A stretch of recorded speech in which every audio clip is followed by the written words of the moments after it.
Yo, good morning bodyboarding fans, and welcome to day number 5 and another super fun swell building and a pumping floppers.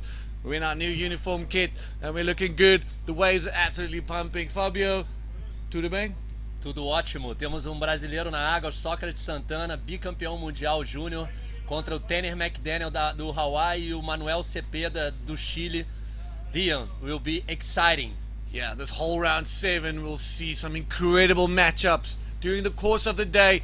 8 heats, 30-minute rounds. I mean, it's so much action. The waves are pumping, the waves are building, the guys are frothing. The first heat's about to get in the water. So yeah, Tanner McDaniel, Manuel Cepeda, and the little doctor, Socrates Santana. So yeah, ladies and gentlemen, stand by, make sure you guys share, let everybody know that we are here, we are live a little bit before the first heat goes in the water, and it's so good to be back. Oh well, I hear the countdown, so let's head straight into the water, and un agua in action. Let's go, ladies and gentlemen. Super pumped to have you guys, and welcome again if you just joined us. This is day number 5, round number 7, heat number 1. Tanner McDaniel in red, and in white Socrates Santana, and in yellow Manuel Cepeda. Well, man, you must be excited for Socrates Santana, 2 times junior world champion. He's here, he arrived, he's ready, he looks focused, and you know, great momentum from him yesterday, and I think he's got a point to prove. Socrates Santana up against Tanner and Manuel Cepeda. For sure will be a very nice heat. They're gonna deliver some new bodyboard moves. I'm pretty sure that Manuel is surfing so good too. He knows the wave, he knows the water, he knows everything. He was connecting to the ocean before the heat. Man, will be exciting. So Socrates is a very nice guy too, from Rio de Janeiro, Brazil, and Tanner McDaniel from Hawaii, man. Those guys are surfing, bodyboarding so good, so good. So let's see. E pra galera aí do Brasil, não deixem de compartilhar a nossa transmissão ao vivo. E we have Tanner on the left, Dion. All right, Tanner, just getting a little bit of just shaking off the morning sickness. As we can see, Floppo is looking really clean. Again, no clouds today, absolutely no cloud cover. Starting to warm up already.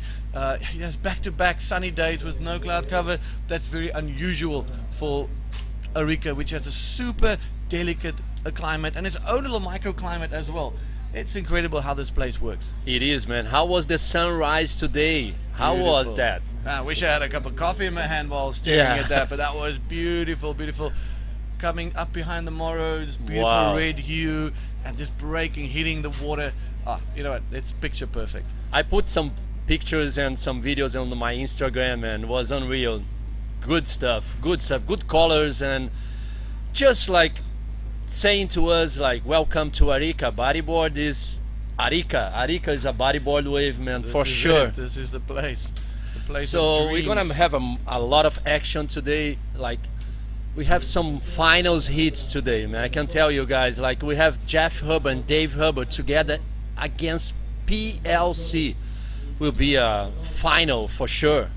Yeah, I think we're heading into a couple of finals. We see the next heat, ladies and gentlemen, Alan Munoz, Nelson Nacho Flores, and Jan Sulain. And then heat number 3, Ian Campbell, Jan Amar, and Alan Espinoza. Heat number 4, Tristan Roberts, Kevin Torres, Gabriel Braga. We have Socrates Santana on the left. Nice looking wave. He pull in. Oh, unfortunately the wave closed in front of him. He traveled quite far in that barrel. Yeah, sorry, Dion, because he was paddling. Excitement is there. All right, then, you know, yeah, let's go to heat number 4. It's Tristan Roberts, Kevin Torres, and Gabriel Braga. Heat number 5, PLC, Jeff Hubbard, Dave Hubbard. This is the one to watch. Maxime Castillo, Nathan Romero, Lionel Medina, Amari Laverne, Dudu Pedro, and Joshua Toledo. And the last heat of the day is an all-Chilean affair. For the first time, I would say almost in bodyboarding history, and please correct me if I'm wrong, we have 2 brothers competing in the same heat in round number 7. Rodrigo Silva, Matias Diaz, and Moises Silva. We're going to see both brothers advancing into round 8. Or does Matias Diaz have other plans? And Matias had the best score, the hit score from yesterday. He surfed so good, solid surf, 2 best good waves. Man, will be exciting day for sure. It's nice to see 2 brothers in the same heat. 3 Chilenos will be sick. Yeah, definitely. Two brothers, young guns from Arica up against Igiki and Matias Diaz, super stylish riders. You've got the explosive style of Matias Diaz, then you've got the local knowledge, and they're also developing great style between Rodrigo and Moises Silva. But I think the advantage that they have here is that they know this place. Vou falar um pouco em português agora por causa do Sócrates que está na bateria, né? Para quem não sabe, o Sócrates ele foi 2 vezes campeão mundial competindo com o Tanner McDaniel. Eram batalhas assim incríveis entre os dois. Eles eram muito jovens, entraram no circuito mundial muito jovens. O Sócrates ele vem de Copacabana, da onde o Guilherme Tâmega também vem. E o Tanner é atleta do Mike Stewart, é como se fosse o prodígio aí do Mike. Então, com certeza, essa batalha junto com o Manuel Cepeda, que também é um atleta sensacional de Antofagasta. Antofagasta é a última etapa da perna do Chile aqui, né? A gente tem Arica, depois Iquique e depois Antofagasta. Vai ser realmente uma bateria muito intensa. Arica às vezes fica assim bem devagar, as séries é o Oceano Pacífico. O Oceano Pacífico tem essa característica. Às vezes você acha que não tem onda, mas quando vem a série, vem ondas realmente insanas. Dio, I was talking about those guys, Socrates and Tanner. Tanner comes from Mike's hand. Socrates comes from Guilherme's hand. Both guys are crazy. Emmanuel, man, I don't have words for him. He's been surfing good every round. And also, I was telling the guys, Pacific Ocean, sometimes you think there's no waves, and then the set comes, man. There's plenty waves. Yeah, let's talk a little bit about the conditions this morning. We've seen a couple of bombs offloading on this reef, 6 foot plus. Definitely a little bit slow on the sets for sure. A little bit of morning sickness. I think as the tide moves, we'll be seeing a lot more waves ridden during the course of the day. But the new swell is here. It's definitely building. It's getting a lot bigger and a lot better. And tomorrow we're in for an absolute cracker. All right, we got final riders finally looking in at something. Manuel Cepeda, we're going to stay with him. Slow, drags his legs. Nice little cover up. Races to the end section now. Still cruising through the closeout, and right there by that keyhole, super low tide and super shallow. He rode that barrel perfectly. Started off slow, dropped his legs, managed to secure himself a good line, and then he lifted the handbrake, put his foot in the gas, and just chased that end ball. I love how he control his board, man, like on the bottom turn, like very clean bottom turn, like just looking for the left. He knows the left can deliver a good score.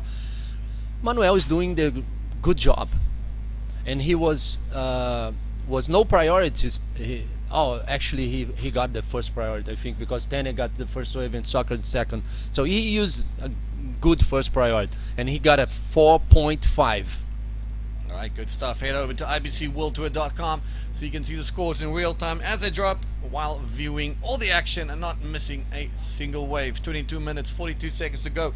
Round 7 heat number 1 of what is said to be an epic day full of battles. Yet the 2022 Arica Cultura Bodyboard presented by Pride Bodyboards in association with IBC World Tour and Union Floppos. Look at that, oily, glassy, beautiful conditions. And we cannot wait for these guys to go absolutely mental on some of these sections. Yeah, we have we passed the low tide already. Low tide today was 5:30 a.m. So we're going through the high tide is 12 today. Oh man, and it's very glass. I think waves is gonna get better and better at the end of the day. With a pushing tide, that's what we want. Perfect timing, perfect tiding here for Floppos, and we are in for an absolute treat. Ladies and gentlemen, make sure you share, let everybody know that we are live right now, and get onto that YouTube, get onto the comments, and give us a shout out, let us know where you're viewing from, who you are rooting for during the course of the day. We've got some absolute stomper heats coming up, and all of these heats are to look out for, but one specifically we have, again, Manuel Cepeda looking and leaving that one, and we've got some heat number 5 would be Jeff, Dave, and PLC. That is one for the books. You don't have to often see these guys together. So we've got 2 brother pairings for the first time. We've got the Hubbers brothers, and we've got the Silver brothers competing in the same event and in the same round as well, which is really, really cool. Oh well, here we go. 21 minutes left in this 30-minute heat. Manuel Cepeda leading with a 4.5, Socrates Santana with a 2.5, and Tanner waiting patiently, looking for that good wave. We've definitely seen a few good ones, and he's been watching the water keenly. This morning you pointed out Manuel Cepeda standing on the beach, or right on the water's edge on the rocks, getting his feet wet, feeling the energy, feeling the waves, getting in touch with nature, and that's just amazing. Yeah, well, he was like kind of feeling the vibe of the ocean. It was like connecting to the ocean. This is so important when a ride goes against Tanner and Socrates. It's beautiful what I saw that. And Manuel, it's under priority. Look, he's looking to the right and he's on, man. Look his style, like just going through the barrel always.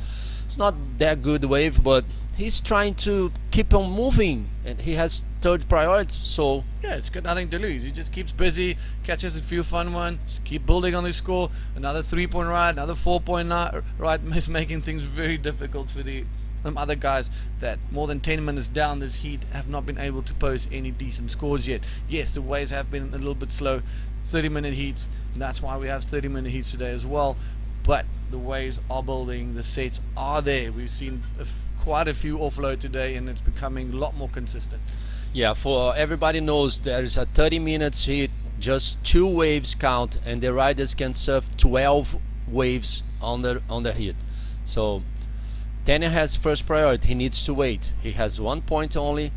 He needs to work good on this first priority, and we know Tanner with 1 wave can do like many stuffs, many good points for him.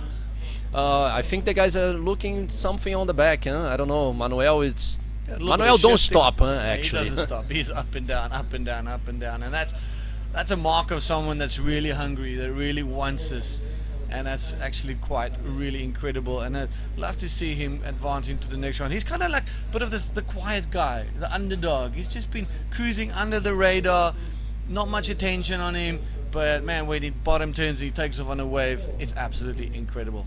Okay, guys, again, I want to say thanks for our sponsors on the 2022 Arica. It's sponsored by, present by Pride Bodyboard, sponsors Gore, através do Conselho Regional, Confo, Municipalidade de Arica e Parinacota, Amada de Chile, Corporação Municipal de Costa Chinchorro, Municipalidade de Camarones, Senatur, e uma corporação de Hotel Antai, Red Bull, Indústrias São Miguel, Pan-Americana Hotel, Terraza Mestiza, Águas del Altiplano, Rancho Bodyboard Tools. Thanks a lot, Rancho. Ola Violenta e No Surfing My Wave. Thank you so much to have the bodyboard again in Arica, super waves for bodyboarding. Yeah, thanks to all our sponsors for making this happen, and for everybody working tirelessly behind the scenes.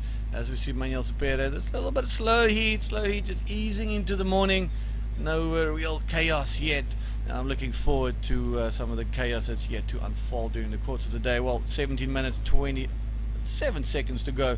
Not much movement on the scorecard. Manuel Cepeda with a 5.65, Socrates with a 2.5, and Tanner McDaniel needing, with a total score of 1 and needing a 1.51. Tanner holding that priority, still waiting for that set wave, and Socrates and Tanner still needing a second score as well. So this heat is wide open. We know that Tanner can drop 10s in his sleep. We've seen that over and over. We have a guy. And here we go. This is rider in red. Tanner McDaniel stalling his legs, gets in the barrel, looking for that section, comes out the barrel. Good riding. Is there a little scoring opportunity? He just gets into the safe zone, does a little rolo, and he will be making his way back out there. Good use of the priority, nice and early, still plenty time. Oh well, hold the horses. Manuel Cepeda again just putting on the handbrakes in that barrel. Still second cover up, punches through the roll. Now Fabio, that was clever surfing. Man, I can tell you, Manuel knows how to use the priority system, knows the vibe of the ocean. He took this wave under priority of Socrates Santana. And how was Tanner McDaniel first wave? How clean was that barrel? The bottom turn, the legs just stalling like that speed, man. Really like that barrel from Tanner. And Manuel Cepeda, man, just put another score on his belt. Oh yeah, and definitely. That barrel was super clean, well ridden. And what I liked about Manuel Cepeda's one as well is the fact that he knew he's not going to make the barrel on that second section, so he did a rollo through the lip, back into the white water. And all right, here we go. Socrates Santana cruising down the line, lots of speed. Can he get that out? Still in the barrel, in second gas, still cruising, and he ejects right on that dry reef. You got to smile from ear to ear with that one. Now we're talking about, man. Now we have all three riders getting good waves, getting good barrels. Socrates do Brasil agora pegou uma onda bem boa, escolheu uma onda que é para a esquerda, que é a onda que os juízes gostam de ver, é uma onda que consegue fazer um bom tubo, perfeito, em cima da pedra. Os juízes realmente estão vendo isso, essa dificuldade. Quando a onda fica realmente em cima do riff, você consegue notas melhores. E o Sócrates conseguiu ali um bom tubo. Manuel Cepeda tá com duas ondas boas já, a gente está esperando a nota do Manuel. Tanner pegou a primeira onda dele na bateria também, porque aquela onda, a primeira dele foi um 1, então não vai valer, com certeza ele vai trocar. Realmente essa última onda do Tanner também foi muito boa. E o Sócrates tirou 7 pontos, agora liderando a bateria, só que a gente ainda tá esperando a nota do Tanner e do Manuel. Man, it's getting crazy, Dion. Definitely building. We can see just by that wave that Socrates took, the bigger wave, the set wave finally arrived. There are still bigger waves out there, but man, that was clinically ridden. That was beautifully ridden, surgical through his execution in that barrel. Here we see Tanner. Are we going to see something really big from the man? Lots of speed. He's eyeing out that section. Good little hack right in the pocket. Comes out with the pocket again with the white water. Hooks a little rolo and just keeps going. Man, that was beautiful. I love that. What a speed check. I love that. Like he turns into the barrel. This is very hard to do it. It's like you change all the rails direction. Beautiful stuff, Fontana. Looks like Mike back on the days not back on the days because Mike is still doing this at Pipeline. But Mike's been almost at it for 40 years, so yeah, back in the days, it's quite accurate. Back yesterday. Man, good stuff from Tanner. Tanner got 6.75 on that last barrel, and let's see, we're waiting for this second score. And Manuel Cepeda is back on first position with 6.4 and 4.5. And Manuel's coming again, man. Look at that. Nice wave again. Manuel's trying to do a rolo. Let's see if he can make it. Unfortunately, didn't make that rolo. But, man, let's wait for the last wave of Tanner. It's already done. It's 3.75. So Tanner is second now. Socrates needs a 3.5. He's in first priority now. Tanner is in second priority, and Manuel Cepeda will get the third priority. That's it. That's the situation in the water, and Tanner's second priority. Here we go, ladies and gentlemen. What a great exchange of waves. Now we know that Floppo showing a little bit of a face, giving the guys a taste of what's to come, but with some beautiful riding, excellent barrel riding from Socrates Santana, aggressive surfing from Manuel Cepeda. But yes, that little speed check hack looked a lot like Mike Stewart. I'm glad you brought that up, and you've been in this game a long time. You've seen it many times over and over. It's almost poetic in the way that he bottom turned. He saw this whole section, he read the situation super well, summed it up, hooked that beautiful hack inside, that speed check inside the barrel, got a little cover up and came out. Man, it's just so smooth. He is just so smooth, like yogurt over your fruit. I really like that. I really love that. Special, he's like, he knew like there's no lip to do a backflip or a big rolo, and he said, I think he said to himself like, okay man, I'm gonna stop my speed and going into the barrel. And love that rail, man, rail connection. Put his rail to his right rail to work, and then back to the left rail. Was pretty beautiful stuff. And Socrates now, he needs a 3.5 to get second, and Tanner only 4.15. We have Manuel Cepeda again under priority. No, Manuel is working good, man. He's doing good. I think I don't know. Sócrates ali tá com 7 pontos, um 2.5. O Sócrates tem que trocar essa nota 2.5 para voltar ali para segundo colocado. O Tanner ele tá com uma nota 6.75 e uma 3,75, né? O Manuel ele tá bem na bateria, tá com a prioridade 3, mas ele tá ali controlando as ondas dele, que ele tem um 6,4 já e um 4,50. Let's see, there's white on the wave, Dion. All right, Socrates Santana, high line, releases the rail. There's the speed machine. Looks for that section. Beautiful backflip. Turns it around. He lost his board there, unfortunately, trying to get away from that super shallow section. I wonder what happened on that landing that he couldn't gain control of his board. Very unlike Socrates Santana. Yeah, it was the first flip of the day, and it's pretty scary because it's very shallow when he landed. So shallow. So shallow. You see the photographer there, and where he landed his maneuver, it's almost no water. Almost no water. He still needed 3.5. It's not that much, but let's see. 10 minutes to go. So the guys have plenty of time. It's still, and Tanner has first priority now. Emmanuel Cepeda, for the first time of the heat, he has second priority. How's that? Yeah, that's crazy. A lot of shuffling, and he's been putting himself in such a good position the whole time. Such good rhythm and such good sync with the waves right now. And Tanner finally getting that priority back. He needs to improve that 3.75. We know it's really easy for him. The waves have proved a little bit difficult, but Socrates Santana going on a really good wave. Beautiful backflip. Great projection. Unfortunately, that landing just getting the better of him. Yep, 9 minutes to go, ladies and gentlemen. Round 7, heat number 1. What are we going to see in the last remaining minutes? Are we going to see that, with the classic, what we've seen throughout the event? That last couple of minutes shuffle. Here we go. Socrates, the little doctor, again. Fabio cruising down the line, bouncing a little bit. Ejects out of that one. Yeah, just under priority. He had nothing to lose on that one. Why not? Yeah, why not? And you saw Manuel and Tanner like always scary about the wave, and this is Tanner again with a very nice look wave again.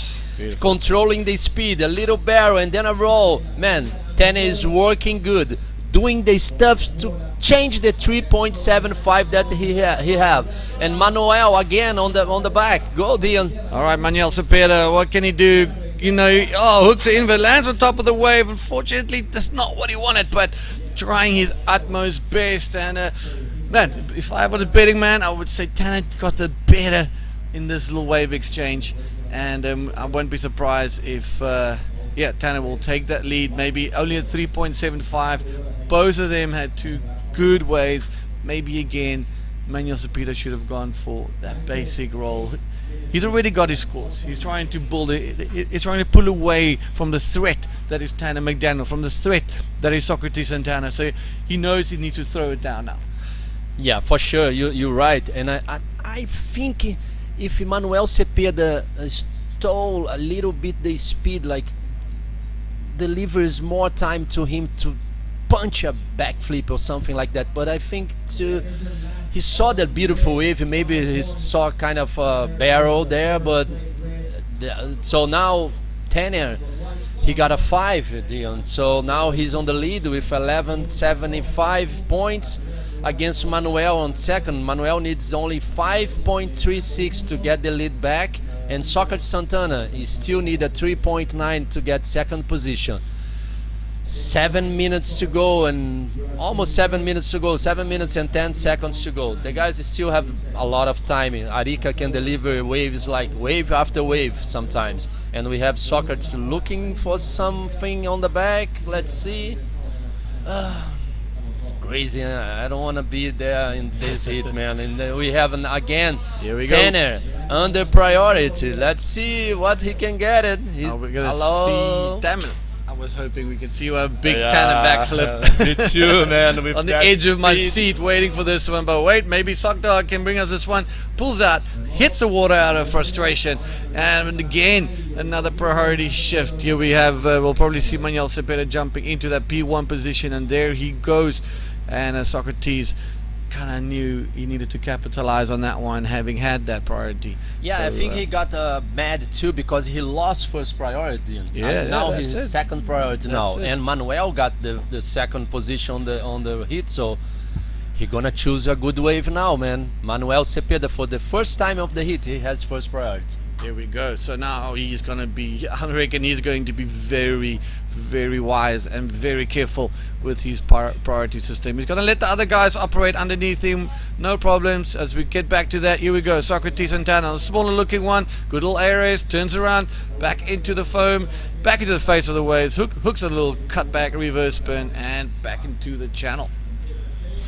That's the first flip of the day, and he made it pretty good. Let's see if he can change the 2.5, and if he gets more than 3.9, he gets second against Manuel Cepeda, but Manuel has the first priority.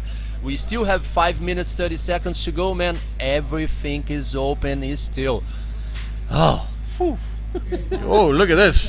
Socrates Santana jumping into the lead with a 4.75. Now, Tana needs a 5-point ride.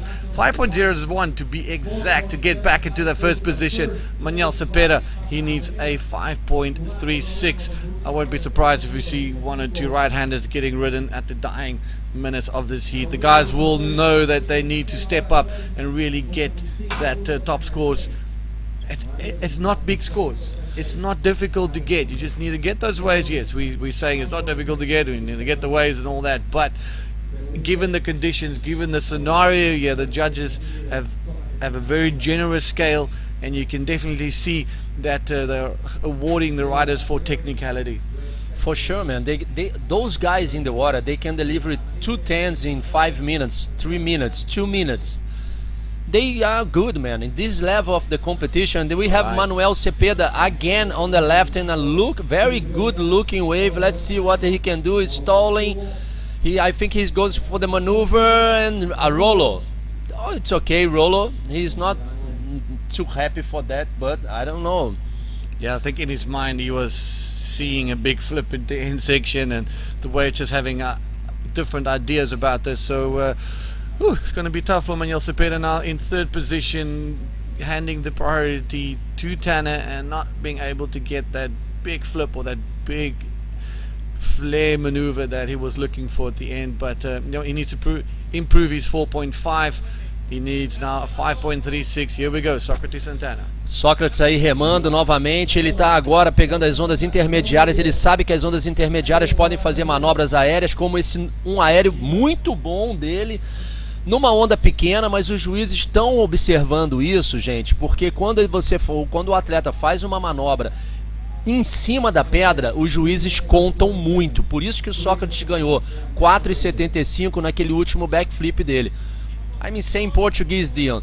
The judge wants to. Oh, we have Daniel McDaniel in a very nice looking wave, man. A nice barrel. Oh. Come out after the speed. Oh my God. That is classic Tanner McDaniel. Oh my goodness, that was a bomb. That was a bomb. That was an absolute screamer. He bottom turned, he disappeared way behind the curtain, came out with the gas, saw that little exit opportunity, saw that doggy door, went straight for it, knew he's not going to make it any further, but that was technical and that was deep. Wow, we might see a little bit of action. Here we go, straight up, easy as a Sunday morning, 8-point ride for Tanner McDaniel, cementing himself now further in that first position, 14.75. Manuel Cepeda, needing a big score, and Socrates a 7.76 for the first position. 2 minutes to go, Fabio. Oh my man, things are getting tense here. It's getting tense, man. Socrates changed that backflip. I was saying Portuguese, the judge looking for the very hollow waves on the reef. That's why Socrates received a 4.75, I think, for the backflip, because it was on the rocks.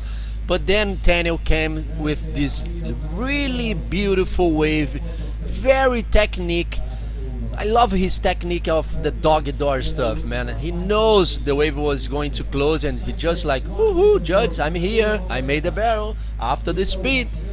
Beautiful wave, best wave so far from this just early day, man. Yeah. We have so many heat, action already. First heat, round number 7. Another cracker heat's coming up for you guys. Tanner just sneaking out the back door there, making sure he gets the score and back into that, well, just very quickly back into the lineup. 1 minute to go. Socrates Santana needs a 7.76 and Manuel Cepeda needs a 5.85 to make it into second position. Top two riders advance into round number 8. Third rider unfortunately ends their campaign and will continue their South American leg campaign in Iquique. Next up, heat number 2, Elian Munoz, Nelson Flores, Jan Solane. It is an absolute cracker, heat after heat after heat.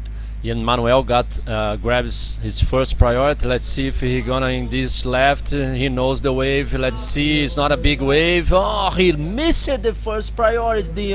Was a big mistake because now we have only 30 seconds to go. Socrates Santana has the first priority. Socrates in second. So I know Socrates will play a little bit with this situation, man, because you need to do it. It's a competition and he can choose any wave he wants now, and we have only 15 seconds to go. Yeah, dying seconds of this heat as we count it down. Manuel Cepeda absolutely kicking himself for choosing that wave, but there's no other waves on the horizon right now. You can see he's very upset with himself, and you know what a great campaign by Manuel Cepeda. He served really well. You know, he's made us all this way to round 7. Tanner McDaniel winning this one, and Socrates Santana also advancing into the next round. Well, ladies and gentlemen, we in for a good day with high flying actions. We're going to jump to a quick commercial break. We'll be right back.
Welcome back to the Arica Cultura Bodyboard 2022, an event presented by Pride Bodyboards. And this is the 5th day of competition and we have in the water round number 7. So let's go straight. Vámonos directo al agua porque este es el 5º día de competencia y ya están todos los competidores del próximo hit listos.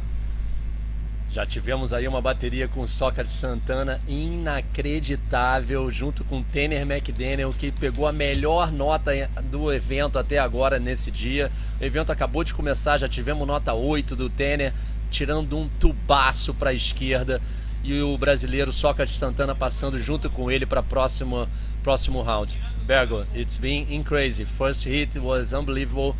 Tanner surfed so good, Socrates too, Manuel Cepeda too, and we have wave for yellow on the left. Yellow, that will be Jan Salon, the Frenchman. In the water you have In red, Alan Munoz. In white, Nelson Flores. And in yellow, Jan Salon. Will be again a very good hit. We have two Chilenos and one French guy. So Jan, it serves so good on the early rounds. Alan Munoz is a local boy, and Nelson Flores is looking for this right. Okay, here comes. This is Nelson Flores. Let's see what he can find. Nice looking roll there for Nelson Nachito. Really like that rollo, Bergo. Really like the bottom turn, and we're seeing a lot of rollos, and the guys are doing very nice ones, like clean, good projection, good stuff from Nelson Flores' first wave. Nice one, nice wave. And a little update in Spanish. Buenos días para todos. Esto es el quinto día de competencia aquí en el Arica Cultura Bodyboard 2022. Un evento presentado por Pride Bodyboards. Y en el agua tenemos la ronda número 7. Este es el hit 2. Está de rojo Alan Muñoz, de blanco Nelson Flores, dos chilenos, y de amarillo el francés Jan Salon. On son le français. On son le français. Good. We have a international hit again, and Nelson Flores' first wave was 6.15. If you guys don't see the scores on the screen, you must go to ibcworld2.com. And we have Alan Munoz, the local boy, goes to the right, stalling, very nice wave. Let's see if he can make this barrel. Unfortunately, the waves close out in front of him. We have some. Aquí viene amarillo. Nada. Esa ola de Alan Muñoz que entraba dentro del tubo, pero la ola se caía, se mascaba, como decimos acá en lo coloquial. Daba como un poquito mascado el lip, digamos. Pero este hit está recién comenzando ya. Vamos a ponerle los scores ahí en pantalla. Pero hay mucha acción para el día de hoy realmente. Ya cae la próxima nota de Jan Salón, es un 3.50 y la nota para Alan es un 1.50 porque fue incompleto. Pero es Nelson Flores quien está en la primera posición en este quinto día, esta ronda número 7. Nelson Flores con un 5.5 por ese rolo y un 0.65. Prácticamente alguna ola que bajó que no dio mucho puntaje. Fábio. Vou falar um pouquinho de português também. Vai. Aqui nessa bateria a gente tem o Alan Munoz, que é um local aqui de Arica, que ele conhece muito bem a onda. Ontem, inclusive, quando acabou o campeonato, ele era o único atleta dentro d'água treinando. Ele conhece muito de Arica, conhece muito de flopos. A gente tem o Jan Salon, que é um francês que tá surfando muito no campeonato. E a gente tem o Nelson Flores, que é um chileno também, que começou a bateria com um rolo muito bom. E ele tá com a prioridade 2, com Jan com prioridade 1. Jan is looking to this left. Let's see what he can do. It's very nice one, very nice clean wave. He pulling a barrel, nice barrel, come out with a roll. Very good serve from Jan. Another roll. Jan is doing doing good. Jan doing good, very good. I like his surfing on the left. Beautiful barrel and two rollos. No, definitely Jan has been showing some connection with the flopos. I think he's very determined. This is his first time here, and he's beyond excited. So kudos to all the French people that it's tuning in today. Well, look at this. This is a replay. Oh wait, yes. Very nice control of the board, pulling in the barrel. Yeah, no, that was beautiful. Barrel with double rolls. I really enjoyed it.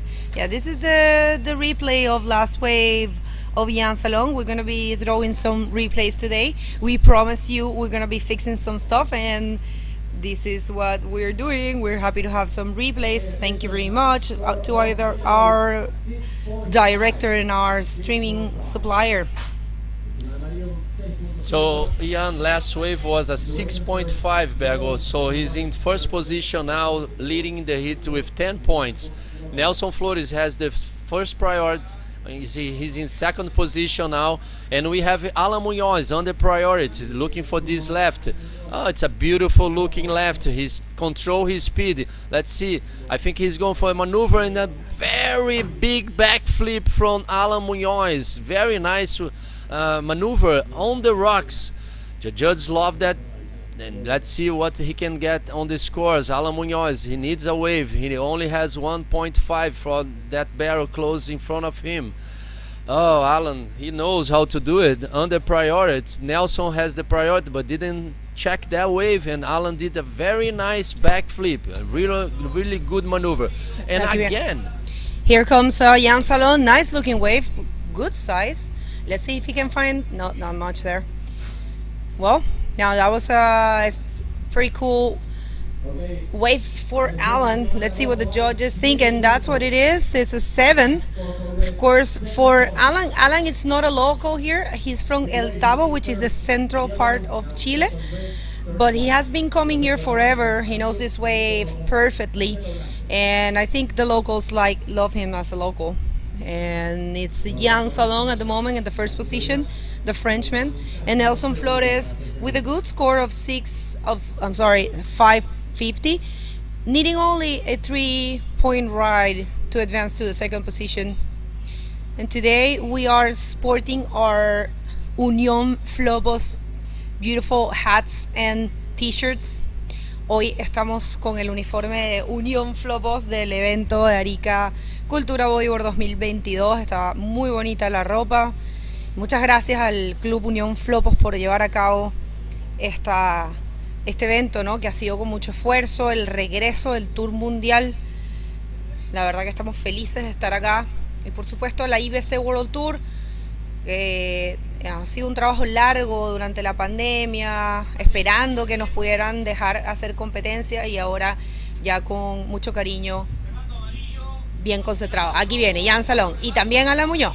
they splitting picks. Alan Munoz going right and Ian going left. Unfortunately, Alan see the wave was not that good. Let's see if we have a replay from Ian on the left. Always the left can deliver some really nice maneuver or barrels.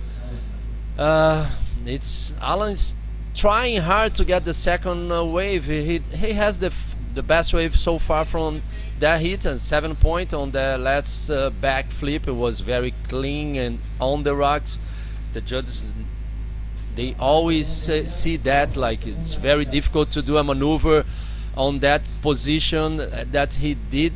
Let's see what Nelson is waiting for, because he has first priority and he's looking for a very nice one. He needs only 3.1, and Alan Munoz only needs 3 points. Let's see what's we're waiting for the last score of Ian.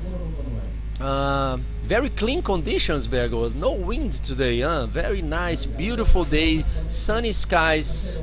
We've been having so much fun in Arica. Sí. And you know what? It looks like Dion's ready with the interview with the winner of the last hit. Ya está listo Dion. Vamos a esperar un segundo. Vamos a ver esta ola de Nachito. No nos vamos todavía. Viene la ola de Nachito. Esto puede ser el backup score que él está buscando. Bonita ola. Un rolo aéreo para Nacho. Cae dentro del tubo prácticamente, ¿ah? Qué bonito para el chileno. Mientras salen esos scores, vamos a irnos a la entrevista con Tanner McDaniel y Dion Mayer. Dion, take it away. All right, I'm here with the Heat winner, Tanner McDaniel. Tanner, sun's out, but it looks tricky. Yeah, the sun is out. It's been some beautiful sunny days here in Arica. It's fun. It is tricky out there. You can't tell if it's going to kind of be a slow heat or if it's going to pulse. And it was slow at the start of mine, and then it started pulsing at the end, luckily. But it's scary. That end bowl is pretty gnarly right now. Had a little encounter with the reef on my first wave, so I was kind of like a little wary after that. It's gnarly. It's hitting the bowl right before like the shallowest part, so you're landing like the kind of the heaviest part of the section is right before the end of like the start of the keyhole, so it's just like bowl and then dry reef, so it's pretty gnarly, but gotta do what you gotta do. Yeah, do what you gotta do. You kept it together. Basic surfing. You saw there's no point in doing massive maneuvers, taking those unnecessary risks. It worked for you. You through to the next round. Good stuff. We're looking forward to seeing you sailing it throughout the event. I mean, moving into this now, you kind of have to be very wary of the competitors coming up. How's that going to affect your game plan moving forward? I try not to think about it too much. At the end of the day, like, no matter who you're up against, you just got to surf the waves you can. You got to try to put yourself on the best waves, and I really try not to worry about who I'm surfing against. Doesn't really play too much. I try to just kind of block it out and just see them as I don't worry about who it is, really. That's good stuff. Just surfing your own game, keeping things steady in your own mind. Well, we're looking forward to it, and congratulations for taking out the heat. First heat was a little bit of the guinea pigs. You managed to come out of this one alive. So yeah, Big O, back to you guys. Thank you.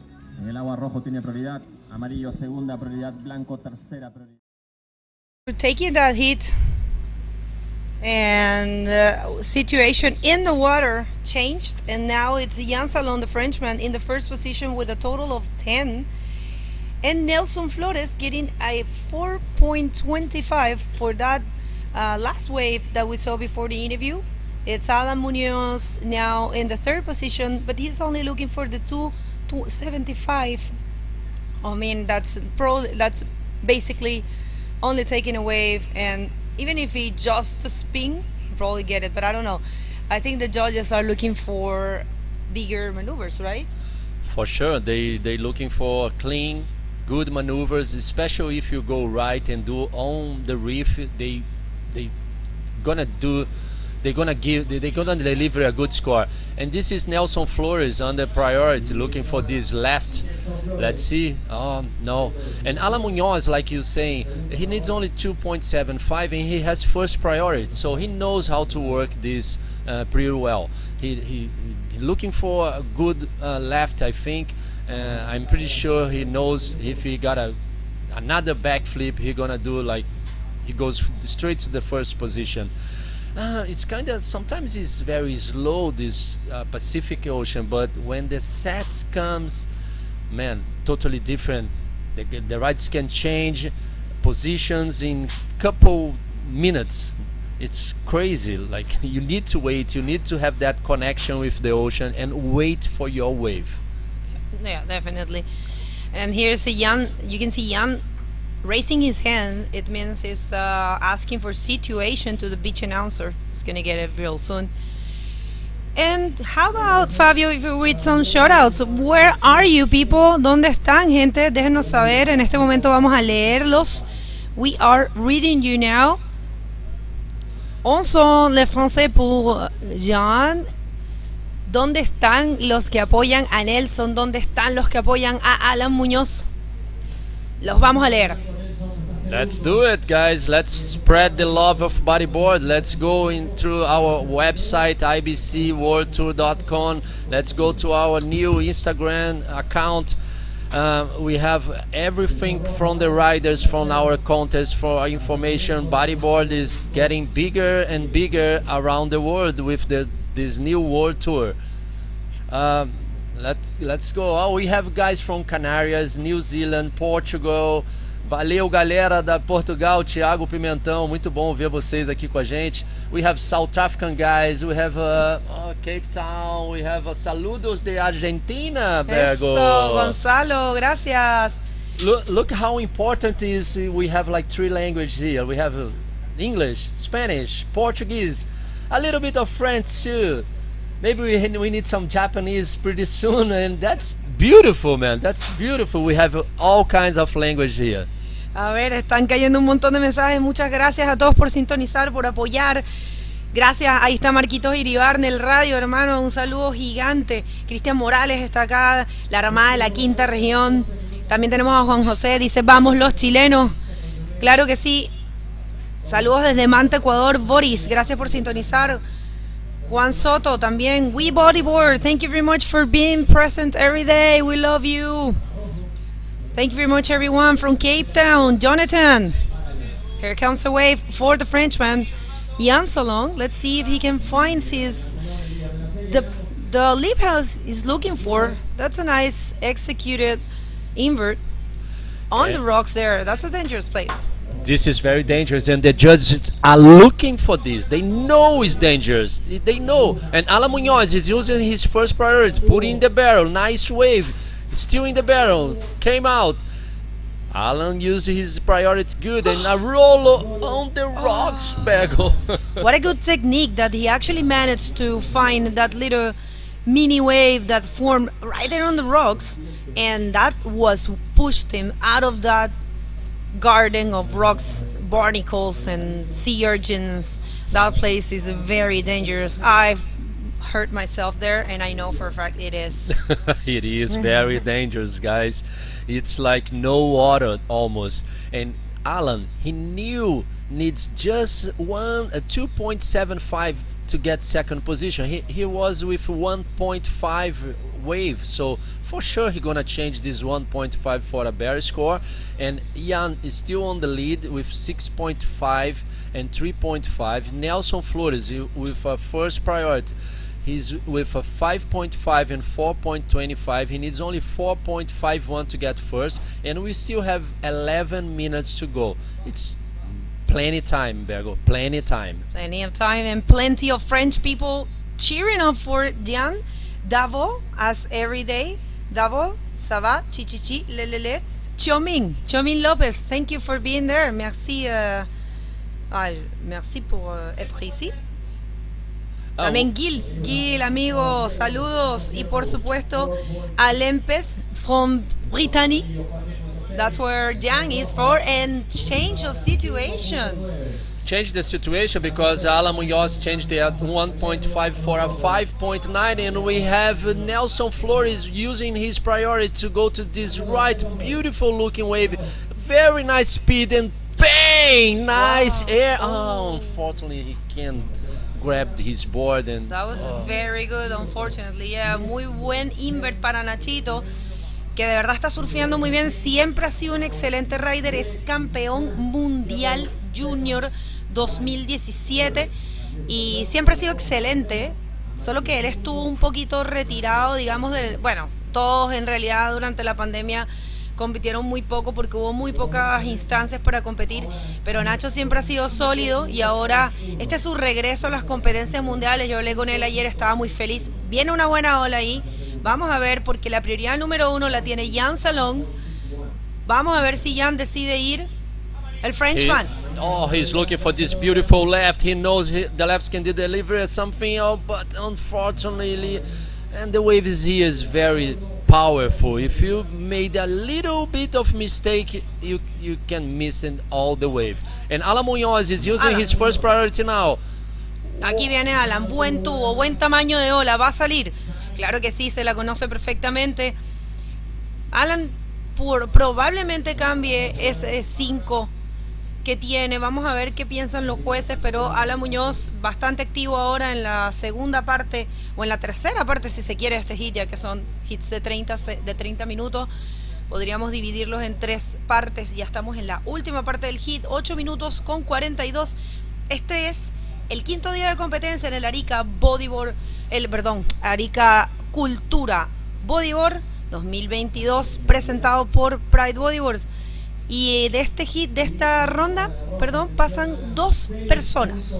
Solo 2 personas van a pasar y ya iríamos a lo que sería los octavos de finales. Ya la ronda número 8, que tiene también 8 hits, pero estos son los tan esperados man to man, man. Yeah, this is good, the man-on-man round, because the riders deliver more critical and perfection maneuvers to the public and for you guys, and they're gonna have like 30 minutes to choose the best wave, so it's a battle between 2 guys only, and just 1 go to the quarterfinals. How's that? Alan Munoz got the last wave. He increased his score for 6.8 and a 7. Now Alan is on the lead with 13.8, and Ian Salon has only 11.10. He needs 7.3 now to get first. And Nelson Flores with first priority, only needs a 5.61 and 7 minutes 20 seconds to go. He can do it, Nelson. He knows how he can do it. And like you said, he's a world champion. He knows how to compete. He knows how to use the first priority. And Bego, we have guys here saying, Vamos Chile de Noruega, Norway. Bodoque Flopos, he estado sintonizando todos los días. Gracias, amigo. Debes estar extrañando aquí la tierrita. Gracias por estar presente. Todos los días él ha estado, ¿ah? Y sí, hay gente de todos lados. Por supuesto, Bretaña presente para Jan Salón, normal. Yanu. Il y a un personne qui l'a appelé Yanu. C'est joli ça. Temos muitas pessoas de Chile, muitas e muitas, saying, go Alan, speaking in Spanish, Bego. Luis Arenas, a lot of guys from Chile, man. We love Chile. All the bodyboards love that league of Chile events. Sí, la verdad, muchas gracias a todas las personas sintonizando. Aquí está Pablo Yáñez, un excelente juez. Te extrañamos, Pablo. Vamos a ver. Oh, está Alex Castillo, el hermano de Maxime. Alex, vuelve a las competencias. Retourné a la compétition. ¿Quién más está? Tenemos mucha gente. Gracias por apoyar, gracias por mandar sus saludos, por sintonizar. Déjenle saber al mundo que estamos conectados, que sus favoritos están compitiendo, que el mundial volvió. Y mira, entró la nota de Alan Muñoz. La última ola entonces fue un 6.80, de ese tubo bien corrido, y ahora Alan Muñoz está sólido en la primera posición con un 13.80. Y atención, il a Jan, que bien. Vamos a ver si puede Jan conseguir. Bonito, 360 forward. Cómo me gusta ver esa maniobra, tan difícil que es de hacer, ¿ah?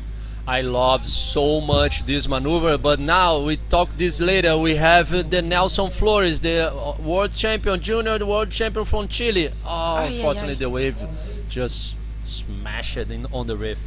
I really like Ian surfing, and when he started to surf that wave, he was looking already for a maneuver. 360 air is very difficult maneuver, Bego. I really enjoy, and I think the judges like to. It was clean maneuver, beautiful stuff with the sunny blue sky today. It's been beautiful, Arica. Sempre Arica. Sempre Arica, siempre activa. This is one, for me, it's my favorite maneuver. I think it's so beautiful looking and it's so hard to execute. What do you think, people? Which is your favorite maneuver in bodyboarding? ¿Qué piensa la gente? ¿Cuál es su maniobra favorita? ¿En português? Vamos lá, galera. Comenta aí no nosso canal do YouTube o que vocês acharam dessa última manobra aí do nosso francês Jan Salin. É uma manobra muito, na minha opinião, uma das manobras mais difíceis do bodyboard. Comentem aí o que vocês acham, qual é a manobra mais difícil do bodyboard atual. I've been on surfing, Bego. All the rounds, and he's in a very so good connected. vibe. Yesterday I was talking with him. He's like just having fun in Arica. First time here. He's already has the connection with the wave, the reef, the people. He's a nice guy. He comes from France, and in a beautiful part of the France. He's from north of Rossegor. It's beautiful there. I've been there once and completely put in my heart a very nice place. Así es, aquí está la gente votando y dicen que hay mucha gente por el backflip, ¿ah? Oh, Diego Lazarte, hermano, desde Asturias, un abrazo para los asturianos que están sintonizando y toda la gente linda de España, Asturias, patria querida ahí.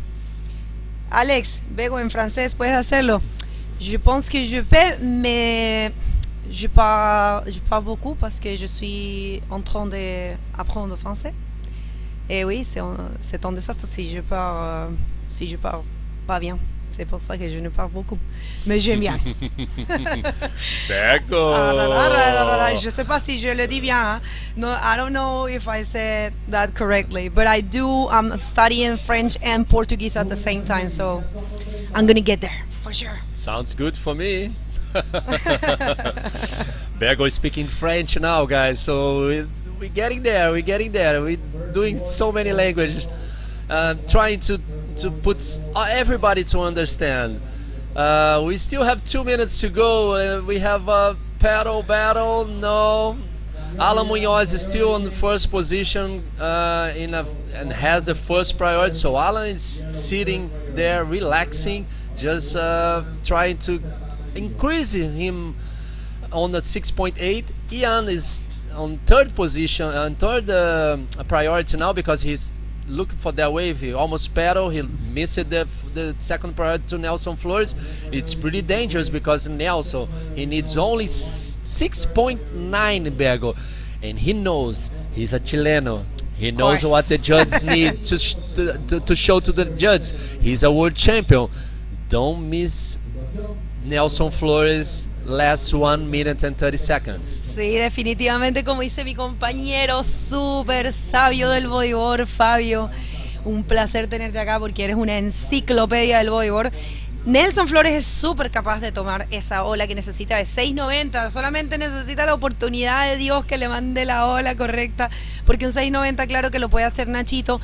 Falta un minuto, no es imposible, claramente es un poco difícil. Hasta ahora es Jan Salón que está clasificando junto con Alan Muñoz para la próxima ronda de Men to Men. Next round, the true fair play, I will say. Fair game for bodyboarding, man-o-mans. This is the last 40 seconds. Let's see. Let's see. Nelson is looking to this left. They splitting picks. No, Nelson's on the left. That's the last chance. Let's see what he can do. Oh my God, a really nice barrel, man. Let's see if the judges can give him a 6.9. It's all in his hands. I don't know. Let's see. It's been crazy. Only you see? 15 seconds to I go. know. So nervous. Did you see how he, the game, how he moved his board to install in the barrel? Got in real deep. Let's see what the judges think about that one. It was probably not the biggest one, but it was a nice deep barrel. So let's see what the judges think. We're waiting. We are not hitting commercials. No vamos a irnos todavía a comerciales. Vamos a empezar a esperar esa ola que está cayendo de Nachito, que es muy importante. Es muy importante para él, muy. No ha salido la nota todavía. Ahí llega Fabio, lastimosamente. Un 5.65 es una buena nota, pero no fue suficiente. Se despide entonces de competencia el gran Nacho Flores. Una gran felicitación por su performance. Quienes avanzan para la próxima ronda son Jan Salón y Alan Muñoz. Y nosotros nos vamos a unos controles comerciales, pero ya volvemos con mucha más acción en el Arica Cultura Bodyboard 2022.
Welcome back, everybody. This is the Arica Cultura Bodyboard 2022 presented by Pride Bodyboards, and we have a lot of action in the water, so let's just go straight to it.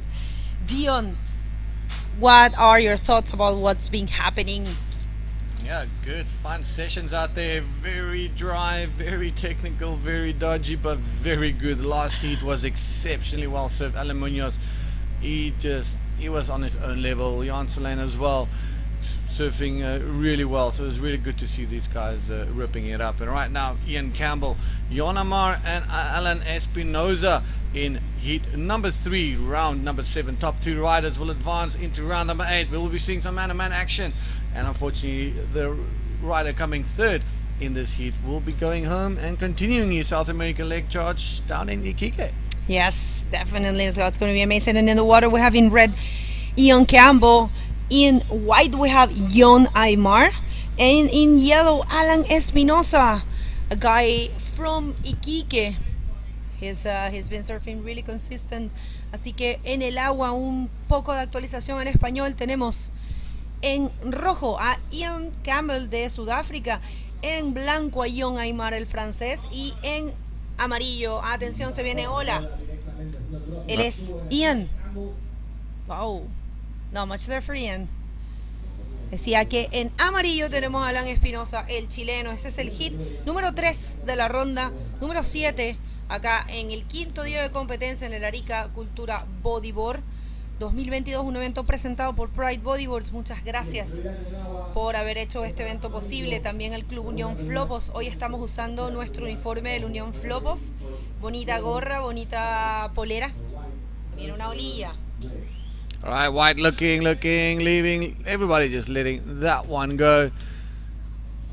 Tricky start to the day. Good waves. We heard Tanner McDaniel saying that end section is dry and very scary. And for him to say that, yeah, you know it's scary. Here we go. Yellow up and riding. Nice little good looking one. Good set wave. Hooks a little forward, top to bottom. Nice one. Gets back into the face. And unfortunately, Alan Espinosa not getting that second scoring opportunity, but a fun little wave, good way to open his account and just to shake off the old cobwebs and get going. Once again, these riders will be advancing to the next round, round number 8, top 2 riders. And unfortunately, guy coming in third will not be continuing his Arica Cultura Bodyboard campaign. Here we go, Ian Campbell. Looking, leaving, paddling really hard. We'll see the priority coming into play any minute now, and we'll see who will be having that priority. And these priority tickets, those opportunities come in handy, coming the closer to the end of the heats, where you really need something in your back pocket just to make sure you can advance into the next round. And it's always good to have your turn of the pick of the litter and a good looking wave. No, definitely. And where are the South Africans? Are there many South Africans? I don't know, guys. It's around about lunchtime back home, 2 o'clock-ish, and everybody's still at work. For those of you that aren't working, or to pretend you are working, make sure you give us a shout out on the YouTube and let us know where you at. Waar kyk die manne. Alright, Ian Campbell in the water. Yes, is white looking, cruising down the line. Here we go. That is Jon Amar ejecting out of that one. That one just closing out and going all over the reefs. And woo, this is going to be a good heat. Every single heat right now is basically a final. Alan Espinosa, Ian Campbell, and Jon Aymar. Well, round number 7, heat number 3, Begonia. 25 minutes ago. Nice 30-minute heats. Last heat, you guys saw some technical surfing from Alan Munoz, and I think he's definitely someone to keep a keen eye out in the later rounds. If he keeps surfing like that, he might have someone's number at the end. Yep. And it looks like, Alan Espinosa now is in the first position for 25. The other riders haven't been lucky so far. But maybe, look at that, here comes. This is a nice looking wave. Let's see if they manage to get it. Not really. It's Jon Aymar there. I think the one in the back is going to be the one that is going to be reading. Let's see, and it looks like it's Ian, the Safa boy. Yeah, definitely. He's paddling hard. Let's go, Ian Campbell. Let's see if he can get a nice little score. Cruises down the line. It's beautiful. Ian Campbell type bottom turn. Hooks just gets under the curtain. Nice little barrel. Now I was looking for that second section, a little scoring opportunity, but right below him, super dry. All right, Bigger. There's a few people tuning in from South Africa. Everybody's kyk by die huis. And Thomas and Jonathan and Nathan. Good to see you guys. Everybody else, keep it going. Marco Justino, him and his family, Brennan Greenway. Oh, keep it coming, guys. Alvin Duplessis, Cape Town, South Africa. Here we go. Radical Ways, all the way from Isla Canarias. Such a good place and beautiful people out in the Canaries. Well, right now in the water, Ian Campbell getting a 5.25 begonia. Alan Espinoza for a 4.25, and Jon Amar second priority still just needs to get on the scorecard to build his foundation. Basic surfing, you'll probably see safe surfing in the beginning, and as we move to the end of the heats, some flaring.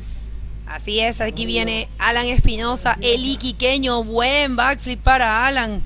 Continúa, combina con un rolo. Ahí, oh Dios mío, en esas rocas. Ay. Ay. But that's a good, ese es un lugar que está bien, que está tranquilo, porque está fuera de las rocas. Exactly in that place is where the garden of rocks ends. So, very good effort, Alan Espinoza. He was looking for a 2-point ride to advance to the first position. It's really important that the riders mark big points at the beginning of the heat, because it allows you to remain calm and cool. If you have high scores, it will mean that you have big chances to qualify. So definitely the guys, Alan Espinoza doing great there. 6.5, and now he's in the first position, leaving Ian in the second, only needing a 5.51, but Jon needing a 5.25 to advance to the second position. This is only starting, 21 minutes to go to the 21 and a half, and it looks like Fabio is ready with Alan Munoz at the beach. Fabio, let's go.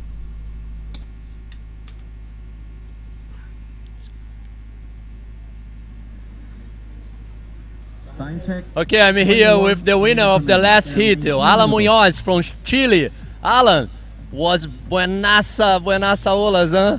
¿Cómo fue aquele backflip? Fue bueno, me logré posicionar con ese 7 con un poco más de calma, porque al principio llevaba los primeros 10 minutos sin tomar ola y cada uno estaba haciendo ya su backup, entonces fue un poco complicado esos primeros minutos de la manga, pero conseguí ese backflip que me dio tranquilidad para esperar un segundo score que me significó posicionarme en el primer lugar. Entonces usaste la prioridad, el sistema de prioridad. Así es. Un poco nervioso también porque la ola están esperando. Lo bueno es que tenemos 30 minutos dentro del agua para poder esperar un buen momento de la ola. Las olas están perfectas, pero se toma su tiempo en llegar la serie. Y está un poco difícil, sí. Okay, he said like a lot of good stuff, and it's waiting for the best score. He got 2 very good waves, and he made through the man-on-man hit. Congratulations, man. See you next round. Go to you back now. All right, thanks, Fabio. Fabulous Fabio, right into the bang action. Jon Amar getting into that little barrel. Cameraman just missing him, but let's hope he made that one, and hopefully we can bring you guys a replay soon. But here we go. It's all on. Less than 20 minutes to go. Alan Espinoza, Ian Campbell, Jon Amar going toe-to-toe. Top 2 riders make it through to round number 8. And it will be the end of the charge of the Chilean leg. First stop here in Arica. And the guys will be going down to Iquique as from next week. Another jam-packed action event in Iquique. We'll be finally showing some of the women action. And we're looking forward to seeing and welcoming all the women athletes back to beautiful Chile for a fun time in Iquique. And in Antofagasta, we already have Alexandra Rinder in Iquique, Ayaka Suzuki, Joanna Schenker. I know for fact Neymara and Luna are coming. I know Teresa Padrela, Sari O'Hara. Look at that change of situation. And now Jon Amar is in the second position. He gets a 7-point for that wave written during the interview. Thank you, director, for the picture-in-picture. And leaving Ian Campbell needing a 2.76 to advance to the second position. A lot of time to go. Of course, Ian is capable to do that. Ian is very comfortable in this wave. I remember, I don't know if it was, I think it was 2017. He boosted that huge backflip Yeah, on 17. a huge wave to right. Remember? I remember it as if it was yesterday, man. Yeah, What a absolutely. great memory. Man can when he really wants, he can. And here we go. Jon Amar keeping it really busy. Under priority. Good, clean looking wave. Hooks up. Nice little barrel position. Comes out screaming right in the keyhole section. Just on the dry reef. Look at that. It's like a cheese grater out there. You're definitely paying some boogie tax today. A few guys. Tanner McDaniel got a nice cut on his foot. Manages to break the top of his fin as he was kicking out on his first wave.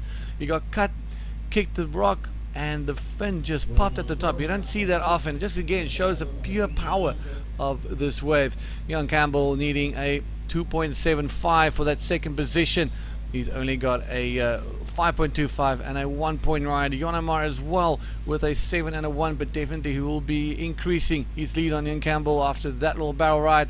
And he also needed to just improve a 1 point ride. Well, priority still with Alan Espinoza. Ian Campbell's second priority, 17 minutes down. Heat number 3, round number 7. Yet the 2022 Arica Cultura Bodyboard presented by Pride Bodyboards. A big shout out to all our sponsors making this happen, and for everybody behind the scenes working tirelessly to put up this production and having a world tour for you guys to enjoy. This is the first stop of 3 of the South American leg. We will be going from Arica, Iquique, and then down to the Antofagasta Bodyboarding Festival. First stop of 3 right here in Chile, but remember we have 2 more in Brazil, so it's basically 5 events for this South American leg, which is, I find it really cool, really comfortable. It's 3 here. After Arica Cultura Bodyboard, we're going to Erizos Iquique Bodyboard Pro, and then we're going to Antofagasta Bodyboard Festival, and we have a little break of a few days. I think it's actually it's 5 days, and then we're gonna head to a little bit more. I'm sorry. It's to Antofagasta ends at the 28th, and Itacoachara starts at June 6th. So yeah, we're gonna be going there to Itacoachara, and after that is Huahine. Attention, here comes Jon. The current heat leader, Jon Amar, just having a lot of fun, keeping busy, Wow. boosting backflip, clean landing, just getting smeared on that reef like butter over a sandwich. Unfortunately, these guys, Tanner said that it is a scary place right now with this tide being so low, and we have the pushing tide as well. A lot of boils. You just got to risk it. If you want to make it, this is what you got to do. Ian Campbell's holding it very calmly, looking for that 5.51 to get back into that second position, and he'll probably need around about a 6.5 to get into that first position. Top 2 riders will make it into round number 8, where we get to the sharp end of the stick, and every single heat will be a final on Friday, which is tomorrow. Begonia, the swell looks lit. I know, I've been waiting for that big swell. Everyone's been waiting for it. We do want to see all these riders and how great it is that we're gonna get that swell right at the same time, and we're gonna get the mano mount hits. I love mano mounts. I was talking about it with Fabio. This is a true fair play, I think. 2-man heat, it's beautiful. They have the chance to show themselves. It's like if you were surfing alone. It's you have to remain calm. One takes a wave, then the other one takes another one. It's great. I really enjoy it, and I wish, imagine if we could do it from the very beginning. The events would last for like 15 days or so. But yeah, no, definitely having the mano mans from the round number 8, which is the previous round to quarterfinals. It's definitely really very suiting. I really love it. I really like it. Yeah, it's also where you really get to see that priority being played out when it's a man-on-man action. It's you're seeing guys dropping in on one another, using their priority, blocking an opponent. It also gives you a fair opportunity to choose the better wave. Each guy gets opportunity to get the better wave in the heat, and Yeah, so just so cool. Man to man is the way forward, and we're looking forward to that. So on Saturday, then we'll see similar swell, and we'll be doing the quarterfinals, semifinals, and finals. 7 heats on Saturday, 8 heats on Friday, and that will be then the end of the 2022 Arica Cultura Bodyboard, and we'll be moving down to Iquique for the next one. All right, situation in the water. Bego is 13 minutes. Jon Amar with 11.25 in first position. Second position, Alan Espinosa needing a 4.76 for that first position. Ian Campbell staying very quiet, looking for his ways, waiting for his opportunity. He needs a 5.51 for that first position, but the clock is ticking and the scores need to be put on the scorecard. That's right. And I see a lot of people asking about heats.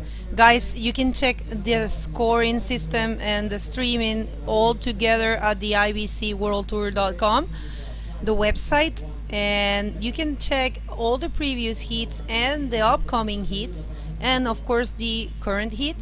And you can check all the points, the scores, everything that has, and also the rankings right there on the same website. So it's all there. Make sure to go to the ibcworldtour.com. I'm gonna say this real quick in Spanish. Estoy viendo que varias personas preguntan por los hits. Les cuento que todo está junto en la página de la ibcworldtour.com. Es muy útil porque tienes la transmisión en vivo y también abajo de la transmisión tienes el sistema de puntaje, que es el mismo que vemos nosotros, y puedes ver todo al mismo tiempo. Puedes ver los hits pasados, el hit actual y los que vienen. Así te puedes enterar de más o menos a qué hora le toca a tu competidor favorito. Here comes Jon. Let's see what Jon can do in this one. He's just keeping busy, under wrap priority. He knows that there's no chance that he's going to be getting any one of the good ways right now. Might as well just keep punching his card, building on his numbers, trying to advance his lead onto Ian Campbell. But 10 minutes, we're approaching that 10 minutes mark. It's been one of those super slow heats for all of a sudden. The ocean just gone flat. Previous heat we saw wave after wave after wave, and now it's just, well, Lake Atlantic or Pacific, Lake Pacific. I mean, well, you know, it is the period. I think the period between waves actually affected, but it's if the period is high, you will see bigger waves because it takes more time in between. So I'm for one know that this place is gonna be firing tomorrow and the next day. But I mean, let's be honest, the conditions are really good at the moment. I think everyone back home can tell us that they will really enjoy to surf like this, and sometimes it's even more, you know, it's comfortable. I think it's cool for these riders to prepare in these conditions just to heat up for what's coming. Big swell, and yes, I'm anxious. I want to see them killing everything. yeah, it's going to be insane. Looking forward to that, ladies and gentlemen. Well, if you just joined us, where have you been? And welcome to heat number 3, round number 7 of the 2022 Arica Cultura Bodyboard, presented by Pride Bodyboards. A little bit of a quiet heat, slow heat, and Ian Campbell needs that 5.51 for that second position. Alan Espinosa a 4.76 for that first position. Jon Amar leading this heat and just keeping extremely busy as we see the guys looking at this one. And is he gonna go? Yeah, nope, lets that one go. See, it's just not wrapping too good around the reef. The direction of that one is, looks back, maybe he regrets that one, but you never know. Here we go, Alan Espinosa, easy going to relinquish his priority. Yes, he does. All right, up and riding, yellow, Alan Espinosa, good looking wave. Look at nice section, loopy roll, a second roll. Nice. Oh my goodness, this is some good combination surfing, and it kicks out right at the beginning of the keel, at the depth of that rocky section. Some barnacles, some holes, plenty traps, but these guys need to hold on, just skim over it and get back into the back line. All right, priority sitting with Ian Campbell, needs a 6-point ride for that second position, and he wouldn't definitely need around about a, let's see, high 6-7 point rise to get back into that first spot. Jon Amar needs a 4.75 now for his first position. Just got knocked back into second by Alan Espinosa with a beautiful ride 2 rolls, 6.5, 11.75, up against Yonamar's 11.25, and Ian Campbell still needing to get properly onto the scorecard. But here we go. A little bit of action. Is this one going to deliver for Ian Campbell? Let's have a look. Yes, he is looking. He's going mid-face, bottom turn. Good clean barrel. Sits in there, comes out with a spit, slows down a little bit. Nice little roller. Now if he continues looking, and there we go. Almost thought he might have a second section, Begonia, but I think he'll feel a lot better about that one. Nice clean barrel and a good maneuver coming out of there. That should help him get back into that second spot. Maybe, maybe not. Let's see what the judges think. No, but definitely it's gonna change that 1 point, right? I mean, probably change that 5.25. And yeah, kudos to all the photographers. Jerko there with his team, Pablo Jimenez as well. Thank you for your job. You are amazing, and you are all there capturing everything. And it's a Iquiqueño, I'm going to say this in Spanish, es el Iquiqueño que está en primer lugar, pero ahora hay cambio de situación. Jon Aymar baja a la tercera posición cuando Ian queda segundo. Here it comes, Jon. All right, Jon Aymar down the face, lots of speed, looking for that explosive section, hooks a beautiful flip in the spit, lands, follows up with a mega roll and gets pushed into the channel. Whoopsie, this is going to get interesting the last dying moments, and we keep seeing this. The last 5 minutes, last 7-8 minutes is always just jam-packed action, and I hope we see a lot of shuffling on this leaderboard as we want to see guys catching a lot of waves come the end of the heat. Well, that puts Alan Espinosa back into the first priority, leading this heat. Right behind him is Ian Campbell with that second priority, but Jon Aymar with a beautiful flip and a roll, and that would quite possibly improve his 4.25, which will put Ian Campbell back into the dog box, back into that third position, and he needs to come out swinging to make it into the next round. Alan Espinosa, first priority, 11.75. Ian Campbell, a 11.35, and he needs a 5.66. All right, here we go. Jon Aymar back to the top with a total score of 13. Now the boys needing some bigger scores. Espinosa needing a 6.5 for that first position. Ian Campbell turning and burning with a smoke trail behind him. Begonia, are we going to see something explosive? Let's see, lots of speed. We're looking for that section. Goes for a nice air forward. Unfortunately, just not enough steepness on that wave. The wave going a little bit flat. Yeah, I think it was more of a timing. I think it probably heated a little bit late.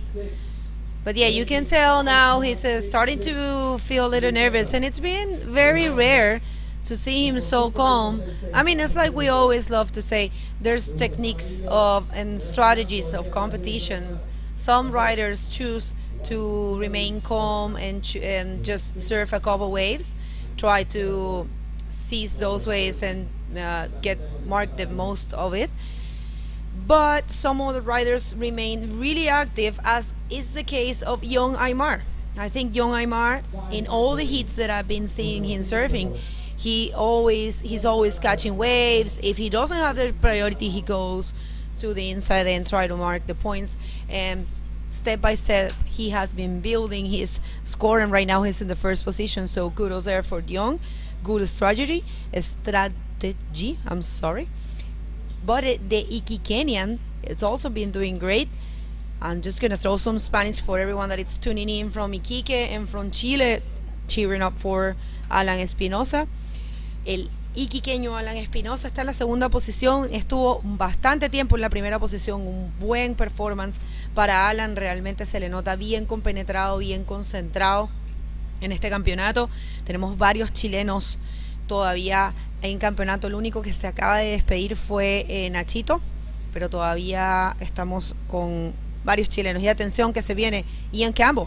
All right, Ian Campbell looking, there he goes. Let's see, he needs his 5.66 for that second position. Goes for a beautiful classic Ian Campbell style backflip. I think he'll feel a bit better about himself for redeeming himself on that one. He needs to improve on a 5.25. Remember, a little bit of an inside wave. He's really rolling the dice there, and hopefully he can get the score that he needs. He needs to improve a 5.25. He needs to get that 5.66. So very close. Let's see what the judges think about that. It's one of those that you're not sure about whether it's going to break the score or be right on the score. And well, that's why we are not judges. There's a 5.4 and a 6.1. Okay, last 3 minutes, and I want to say hi and thanks to Fred Boucher. He's the owner of Pride and he's tuning in. Thank you very much for being there. Merci, Fred, for the support in this event. This event is presented by Pride. You can check it right there.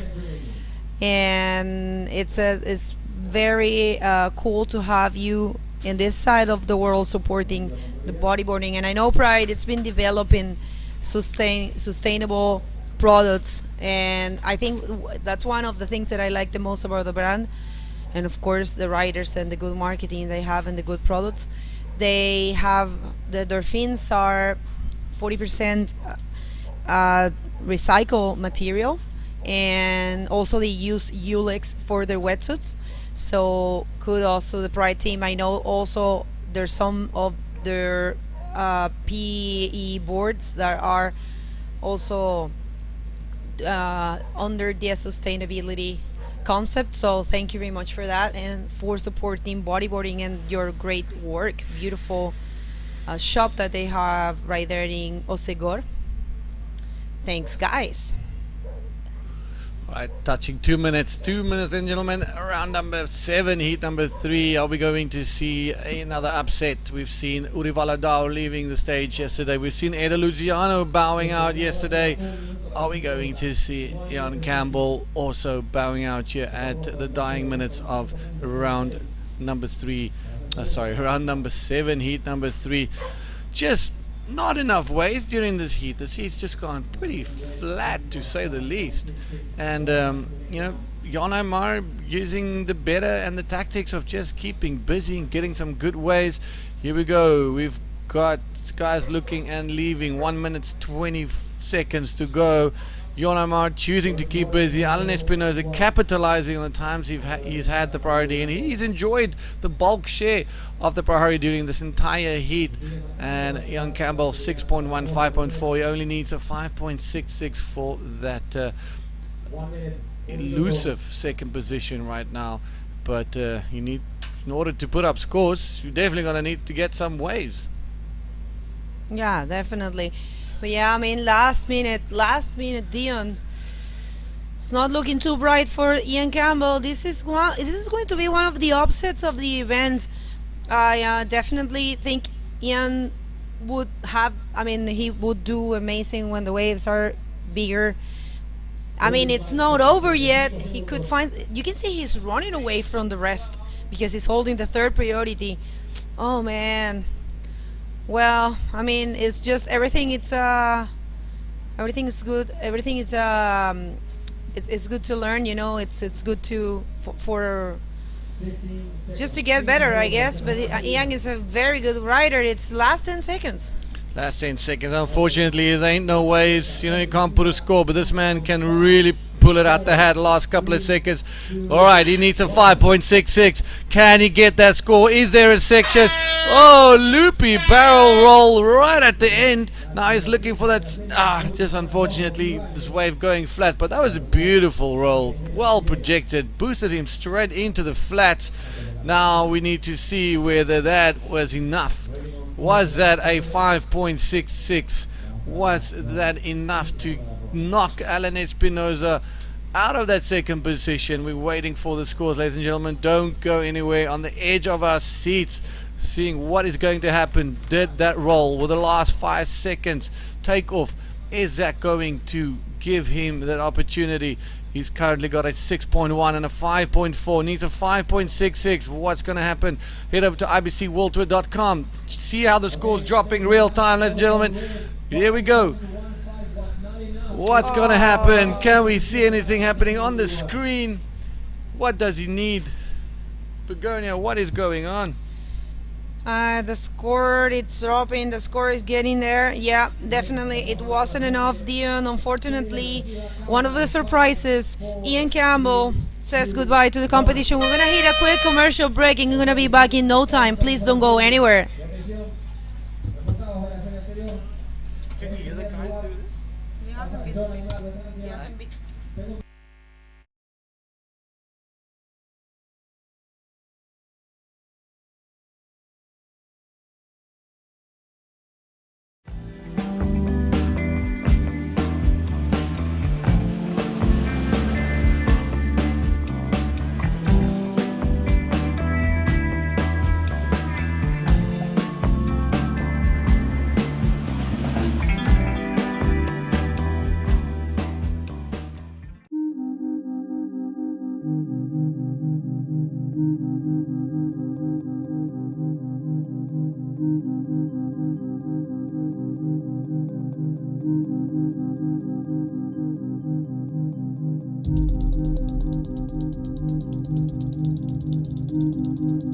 All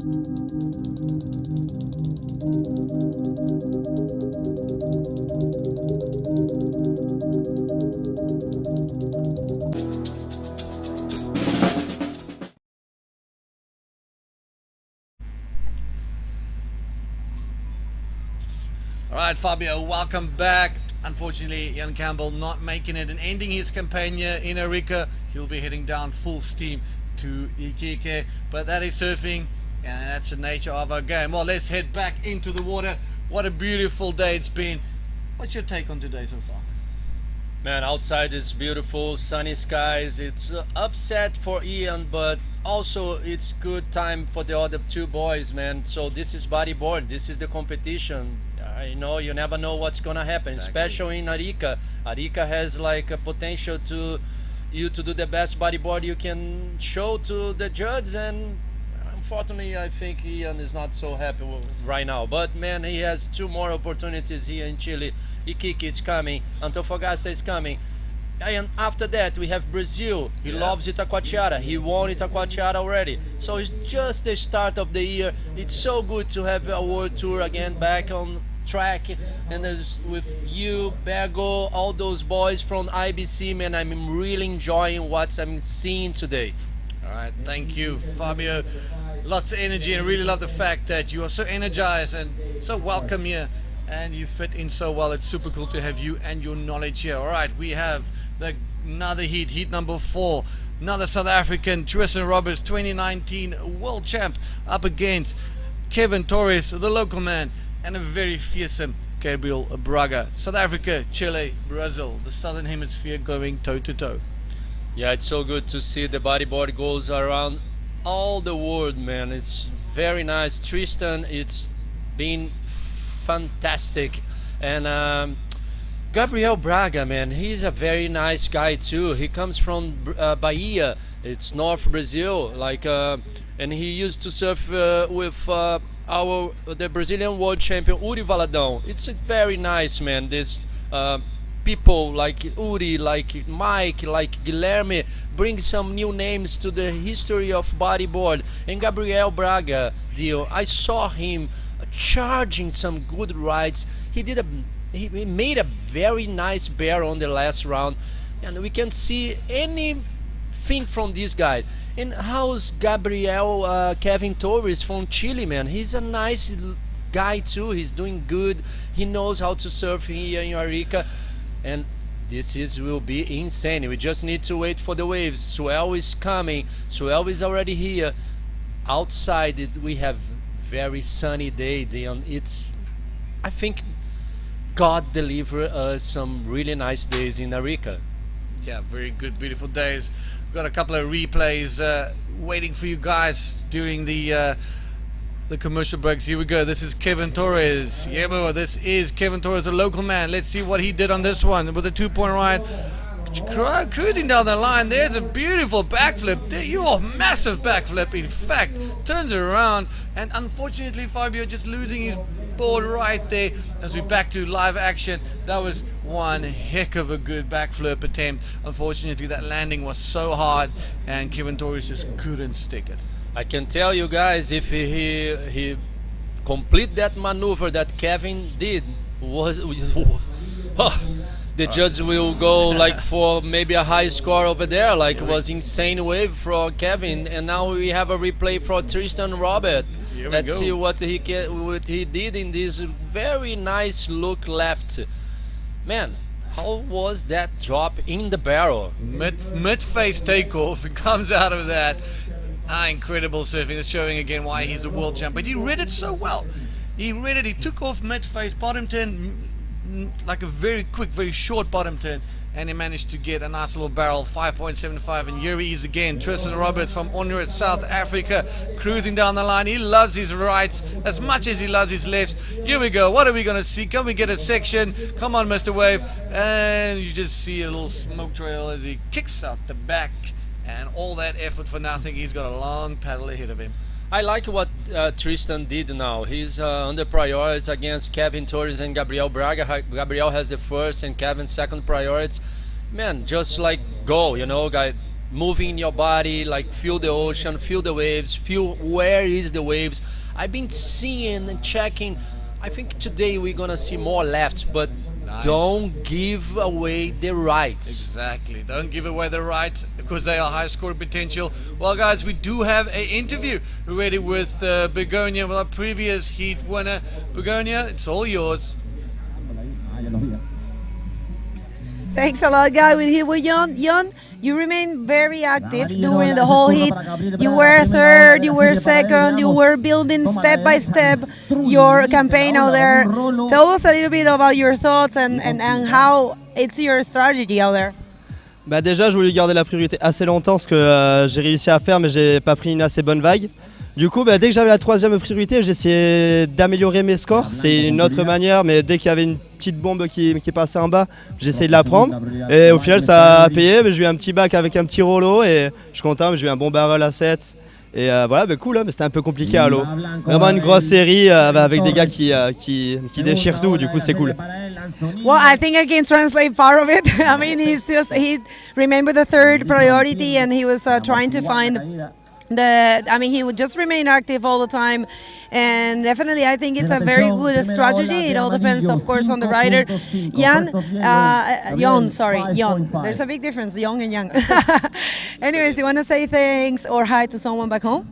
Ouais, bah, je voulais remercier tous les boys qui me suivent là sur le Pays Basque. Je suis trop content d'être là. Bah, c'est la première fois que je suis là. Je peux pas demander mieux quoi. Je remercie tous mes sponsors qui me suivent et mon club le Basque, voilà. Well, he's just saying hi to everyone back in the Basque country, and this is the first time he comes here, so he's very stoked. Congratulations, felicitación, and best of luck for the rest of the competition. Thank you. Back to you guys.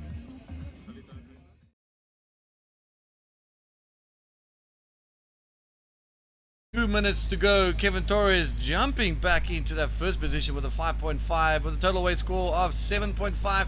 Tristan with that first priority with a 5.75, yet to put up a second score as well, and he needs a 1.75 for the first position. Gabriel Braga also with a 5.5 and he needs a 1.26, so a very even heat score so far between these three athletes.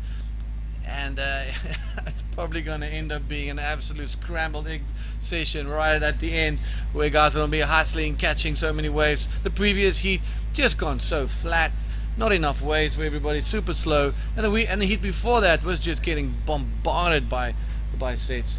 And it's just, that's the game, the name of the game. And you know, if the ocean decides, well, I'm going to take a chill pill right now, and I'll see you guys in a bit, then she does that. You're correct, Dion. And for the people who arrived now, we are watching the 2022 Arica Cultura Bodyboard present by Pride Bodyboards. We are so happy to be back to Arica, one of the best spots for bodyboard. Like you said, Ian, we have two weights, swell is there, we have waves. This is the Pacific Ocean, man. Sometimes you think there's no waves, but there's plenty waves, plenty possibilities. And we're seeing Tristan with first priority looking for this beautiful left. Unfortunately, no, it's not go. He knows he needs to choose a good wave. He has a 5.75. Kevin has a 5.5, has a back score for only 2 points. He's in the lead just because of that. And Gabriel Braga has 5.5. It's everything even, man. The three riders already got one good score. The backup score is already there, and they know they need a high score now to be first or second, because this is an elimination round, and next round it will be man-a-man. Yeah, that's what we want to see. Well, I'm very keen to see where Kevin Torres is. He's a local here from Arica, and he knows his wave absolutely better than most of these athletes, and he says every single day. So I'll be keen to see where he's sitting in relation between Gabriel Braga and Tristan Roberts.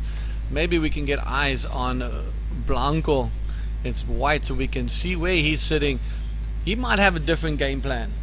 He might have a trick up his sleeve, and he's been watching it for a long time. He understands the energy, and he understands the period of the swell and the building swell. So he might know something that his competitors don't know, and he might just be able to use that to his advantage, but we don't know. Yeah, you talk about a very nice point of what I believe too much in competition. You need to watch the ocean to see how long is the period between sets, how long is the set going to left or right, and now he have a paddle. Let's see Tristan again, he loves the rights like Dion said. Let's see what he can do in this one. It's really looking good right, and he goes for the head and a nice backflip from Tristan Roberts. That was unbelievable, man. My opinion was the best, and he's still on the water, he's still on the wave, looking for another possibility of maneuver. Little barrel. And he comes out, man. Fabio, what did we just witness? Probably one of the biggest backflips we've seen at Floppers in the entire event so far. Did you see his projection? Let's bring up that replay. Let's play it over and over.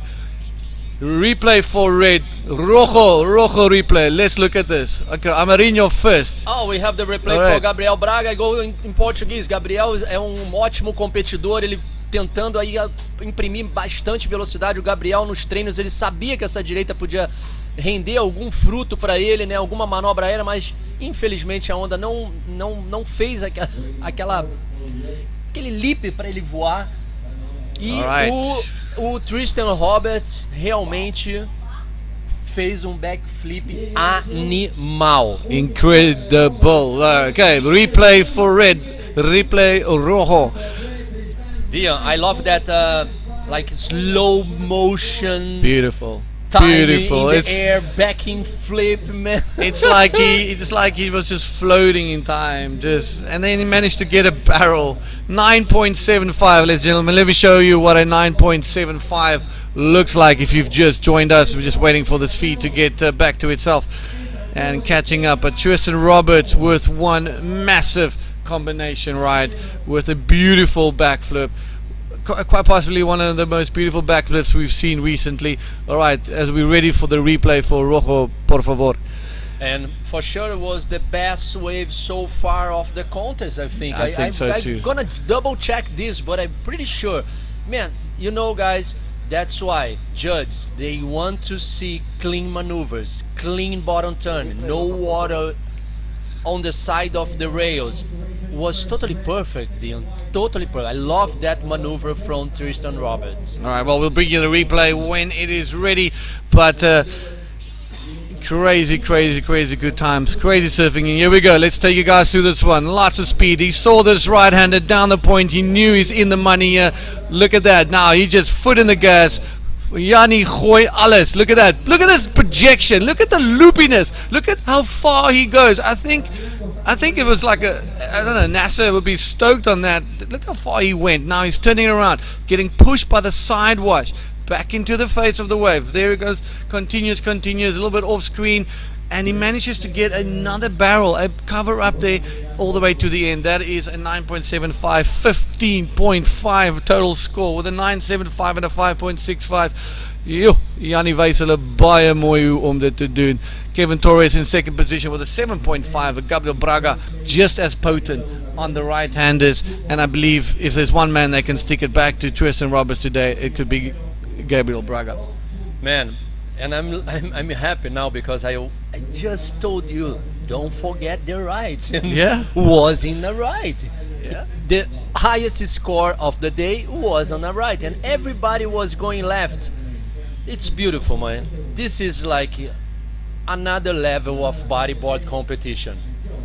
Absolutely. And if you think about this quickly, all right, we're gonna go jump into another replay. But if you think about this, let's see. Okay, this is yellow. Gabriel Braga, take us through this one. O Gabriel, ele tá surfando bem, tem uma onda 5.5, tá precisando de 2 pontos para voltar para segundo lugar. E o Tristan Roberts, com essa onda de 9.75, ele já fica somando 15,50. O Tristan, ele é campeão mundial da África do Sul de 2018, that's correct? 19, yeah. Sorry. So, o Tristan é o campeão mundial de 2019, ele é o atual campeão mundial, na verdade. E o Gabriel Braga, como eu falei, é um garoto da nova geração da Bahia, que treina muito com o Uri Valadão, eles sempre estão pegando onda juntos. E agora a gente tem o replay, let's see who is... é Gabriel Braga.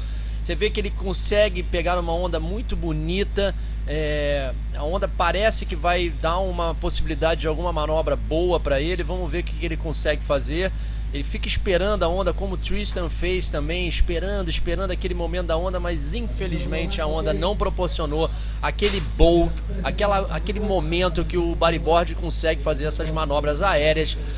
A gente ainda tem 13 minutos e 50 para terminar essa bateria. O Gabriel está na terceira posição, com a terceira prioridade. Ele vai ter que pegar ali uma onda na prioridade, em cima da prioridade dos dois, que o Tristan está com a prioridade 2 e o Kevin com a prioridade 1. Se vocês chegaram agora, meu nome é Fábio Aquino, a gente está falando aqui diretamente de Arica. Muito feliz de estar falando português para vocês, direto desse evento que é o Arica 2022, Cultura Bodyboard, apresentado por Pride Bodyboard. E na água a gente tem o Gabriel Braga, brasileiro lá de Salvador, Bahia. Dion, it's been incredible speaking Portuguese to all the fans in Brazil, Portugal, and everywhere in the world they speak Portuguese. It's good to be with you here, a guy from South Africa. He knows, bodyboard a lot of, man. It's unbelievable we having this together, and special Absolutely, here man. in Arica. Absolutely. Clean day. Sunny day. Second day in a row. That's Unbelievable, unheard Dion. of. Unheard of. I don't think we've ever had a competition where there's 2 days back to back sunny and the wind is just very favorable. Touching wood, holding both hands on the counter in front of me that we do not curse it. But let's quickly, while there's a bit of a lull here, Fabio, now that we've seen a little bit taste of what's to come, heat number 5. Wow, Pierre Louis Cos, Jeff Hubbard, Dave Hubbard in one heat.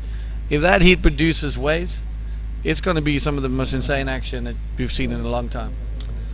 For sure, I'm just so excited to see what those guys can deliver for the public, for our webcasting. It's unbelievable. We have the two Robards brothers together in one hit, and with Pierre Louis Costes, man. People from Brazil, people from all over the world, they love those three guys. It's gonna be a very exciting bodyboard action here in Arica. I mean, you got world champ on world champ on world champ in this. PK, Three world champs. 3 world champs in one heat. That's stacked as they come. That's basically a final, but every single heat's been a final, and it's just been a show. The Tristan Roberts show in this heat right now, 9.75. What's it gonna take to get a 10? Wow. Maybe a barrel and a backflip like that one. But that Here was we go. Gabriel Braga on the right again. Gabriel tentando de novo aí, um belo tubo do Gabriel. Será que ele vai conseguir sair? Ah, Gabriel, almost, man. If he made this barrel. would have been a very good score. He needs a good score. He's only got that 5.5. He needs to back it up. He needs a minor 2-point ride to get back into second position. Kevin Torres also doesn't have a backup wave, so both of these two athletes still need to get backup waves. 7 and a 7.5. It's nothing for second place right now. It's very difficult to try and get now 9.7 and just to fight for that first position. I think the survival right now is to make the cut, get into round number 8 and fight for that second position.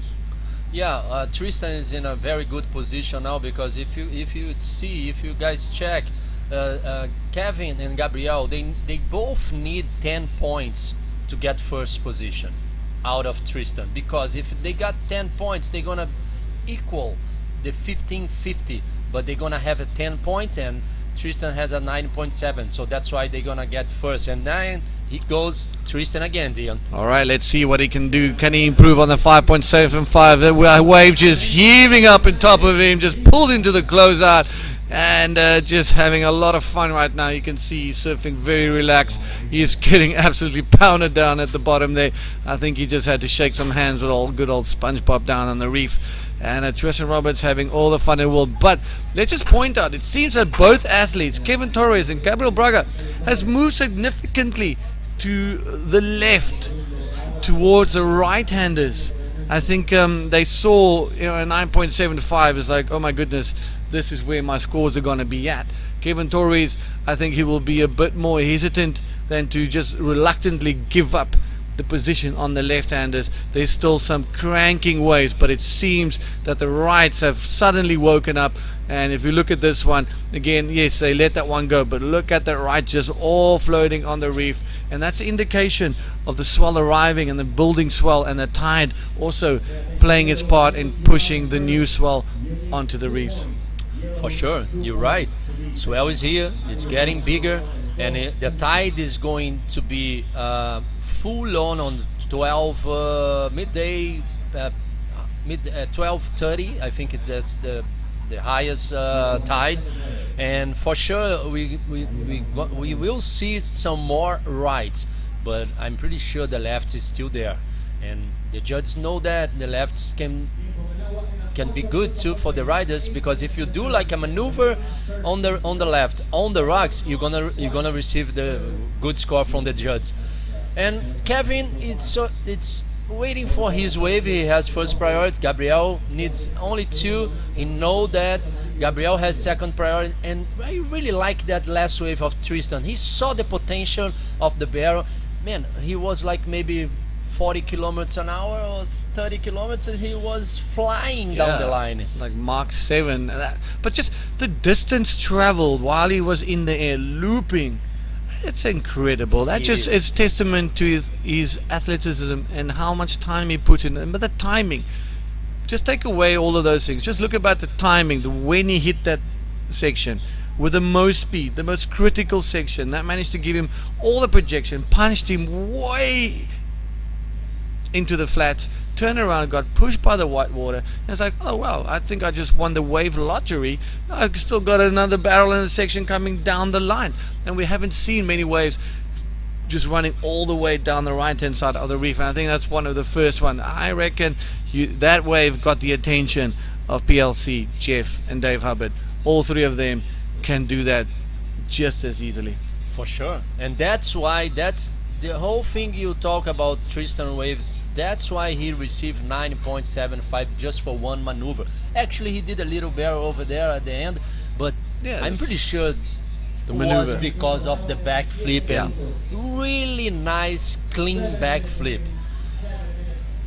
So we still have 7 minutes to go. Let's see what's gonna happen, man. The Pelicanos, it's with us too. Yeah, a they're lot of moving Pelicanos here. And the new swell, this is one of the heats where we had a lot of sets. And this is getting bigger, it's getting fresher. The previous heat, here we go, that's Gabriel Braga. Gabriel tentando novamente aí, olha, bom aéreo do Gabriel, very nice, clean air. Gabriel, he loves the rides, Dion. I know this guy, because the first day airs, he knows how to surf the rides. Like some people, they like more rides, the other ones love more the lefts, but I'm pretty sure to be a competitor and both sides, because you turn your head more clear too. It's good for your health, it's good for everything in your body. Exactly. So you can do whatever you want. Left and right and being ambidextrous.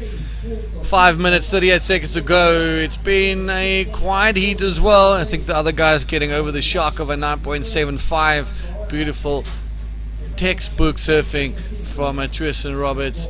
Muito bueno. Gabriel Braga jumping into that second position now, and the local Chilean Kevin Torres a little bit out of sync, not himself. We know that he can really pull it out the hat. He's a very technical rider, and I love watching him here at Floppos. But Tristan Roberts just being Tristan Roberts today. 5 minutes to go, ladies and gentlemen. If you just joined us, heat number 4, round number 7 at the 2022. Here we go, Kevin Torres looking in on this one, using his priority. Here we go, left-hander. Now, what is KT going to deliver? He needs to improve on a 2-point ride. Is he going to get a wave that's going to give him something? Forces a little bit of invert, managed to get a good pop on it, and I think he'll definitely. Gabriel Braga needs a 9-point ride to get into first spot, and it's an uphill battle for the boys for that first position. So second position is where the battle is at. For sure, man. This is like the wave just closed in front of him. It's very shallow over there. The rides can be very critical to don't pull in, because otherwise he goes straight to the reef, straight to the rocks. And I will go through a little bit now with our live chat from YouTube, Dion. There's a lot of guys from Brazil saying hi to Gabriel. Muito bom ter vocês aqui, o Aleatórios aqui falando bora, mandando um salve aí pro Gabriel Braga, a galera lá, o Nissim Oriente, a galera lá de Niterói, no Itacoatiara, mandando um alô pra gente, Nissim, a galera toda aí de Itacoatiara, muito bom tá falando em português pra vocês. A galera tá falando aqui também que a onda do Tristan Roberts valia um 10, mas realmente os juízes estão esperando coisas maiores durante o campeonato. Essa é somente a 4ª bateria do dia, a gente ainda tem mais 4 baterias, então assim, dar 10 pontos agora seria talvez injusto com um atleta que tirasse um tubo realmente grande e fizesse uma manobra igual o Tristan. Mas a nota do Tristan está excelente, foi uma manobra realmente insana, e eu acho que é realmente isso que os juízes estão procurando. Não poderia ser um 10 ali, mas um 9,75 foi muito bem julgado, ao meu ver. Everybody's saying about South Africans too. I'm here with Dion, he's from South Africa, he knows Tristan pretty well. It's so good to be with you guys together here in our YouTube channel. Yeah, fantastic. Here we go. Tristan, split peak action going with red. Let's see what's going to happen. Can he get a nice little section? Good little cover up. Hooks a nice little backflip. Boom, turns around and engulfed by the white water. Oh well, 2 minutes to go. And Kevin Torres opting for the right-hander. So let's see if he managed to post a score. He needs a 6.5 to make it into round number 8. And we're going to go for the replay for white, and let's see. Here we go. We're going to stick with Kevin Torres. Nope, we're going with red. Let's look at this thing again. Lots of speed, little cover up, bangs a nice little backflip, turns around and gets back into the channel. Here we go. Kevin Torres not getting anything on that wave, unfortunately for him. He is just a little bit out of sync and out of rhythm there, not getting much. Let's see, still cruising backwards. Incredible surfing. I've never seen this before. On backwards. Well, it's insane, man. This but I love how Tristan goes with his body together with the board, man. He made it that maneuver, I think, and he just like throw away because the rocks was over there. Alright, 1 minute to go, ladies and gentlemen. Round 7, heat number 4. Tristan Roberts, 15.5. Incredible surfing from the young man, and just showing again why he is the world champion. Yeah, for you guys, you have again Tristan Roberts for the left. Nice speed, nice rollo.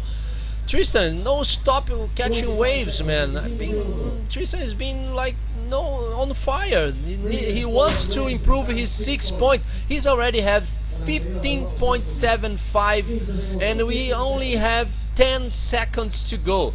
Tristan in first position, Gabriel second, Kevin Torres is still with the first priority, and he needs a 6.5. But I think unfortunately Kevin Torres say goodbye to the contest. Adios amigos. Kevin Torres, it's the end of his charge, making it through into round number 8. Gabriel Braga alongside Tristan Roberts. We're going to be right back with some more high flying loopy action here from the 2022 Arica Cultura Bodyboards right after these commercial breaks.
Welcome back, everybody. We're going straight to the water because this heat it's on fire, and this is Dave Howard already starting his campaign with beautiful backflip, perfectly executed right there. He knows he needs to throw the biggest, the most radical maneuvers because he's against his brother Jeff Howard in white, and of course Pierre-Louis Coste in red, the defending Arica champion from the last version of the Arica Cultura Bodyboard.